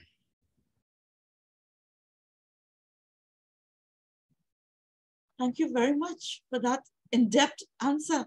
And Del, apparently you gave that some thought also while you were answering. Now, you were talking about thought-provoking question. This one is just a provoking question. So someone would like to know, there has been some critics who have stated that they do not trust the inflation rates, core and food, as recorded by CSO and the CBTT. As economists, do you see any credibility issue with the stated rates? I don't know, central banker, I am so sorry this question has come here, and I could see you smiling because it's provoking. It's not just provoking question. So how provoked are you to answer that question? I am very provoked. I think I would refrain from answering I that. think you would. You know, but in the big scheme of things, I guess, you know, everyone usually would have some ideas about something, and it may not necessarily be the case. So Soleil, what do you think?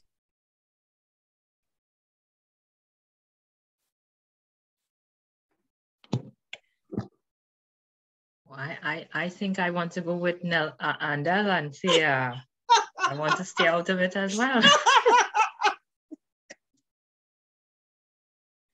That is such a reasonable answer from both of you. It's very, you know, you remain objective. And then too, as economists, I know you have to get your data from somewhere. So you must have made, you know, certain adjustments accordingly. But as I bring this session to a close, I don't know, it's something I wasn't supposed to originally share this session, but I must say I was really, really very, very glad to do it. And I'll tell you why. So first I knew you as a student prior to getting your PhD. And I must say, seeing our students shine like this, and Del yourself, even Gopi giving to this, because I think I could not have been better placed to be on this panel with both of you and Gopi giving the discussion. Our students are really flying our flag very high. I am so proud of you all. And I just love the research. I love where it's going. And I'm sure it's many, many more to come from both of you. So thank you very much for your presentations today. Thanks, Gopi, for your discussion.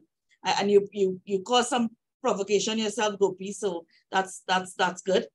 And I will, sorry, Gopi, go ahead. Go ahead, Gopi. It was a very good, enriching experience. Yeah. And then I think that the two papers were really good academic, strong, nice academic papers. And I was very, very happy to see it and to see that so much work has already been going on. So starting this discussion is really something else.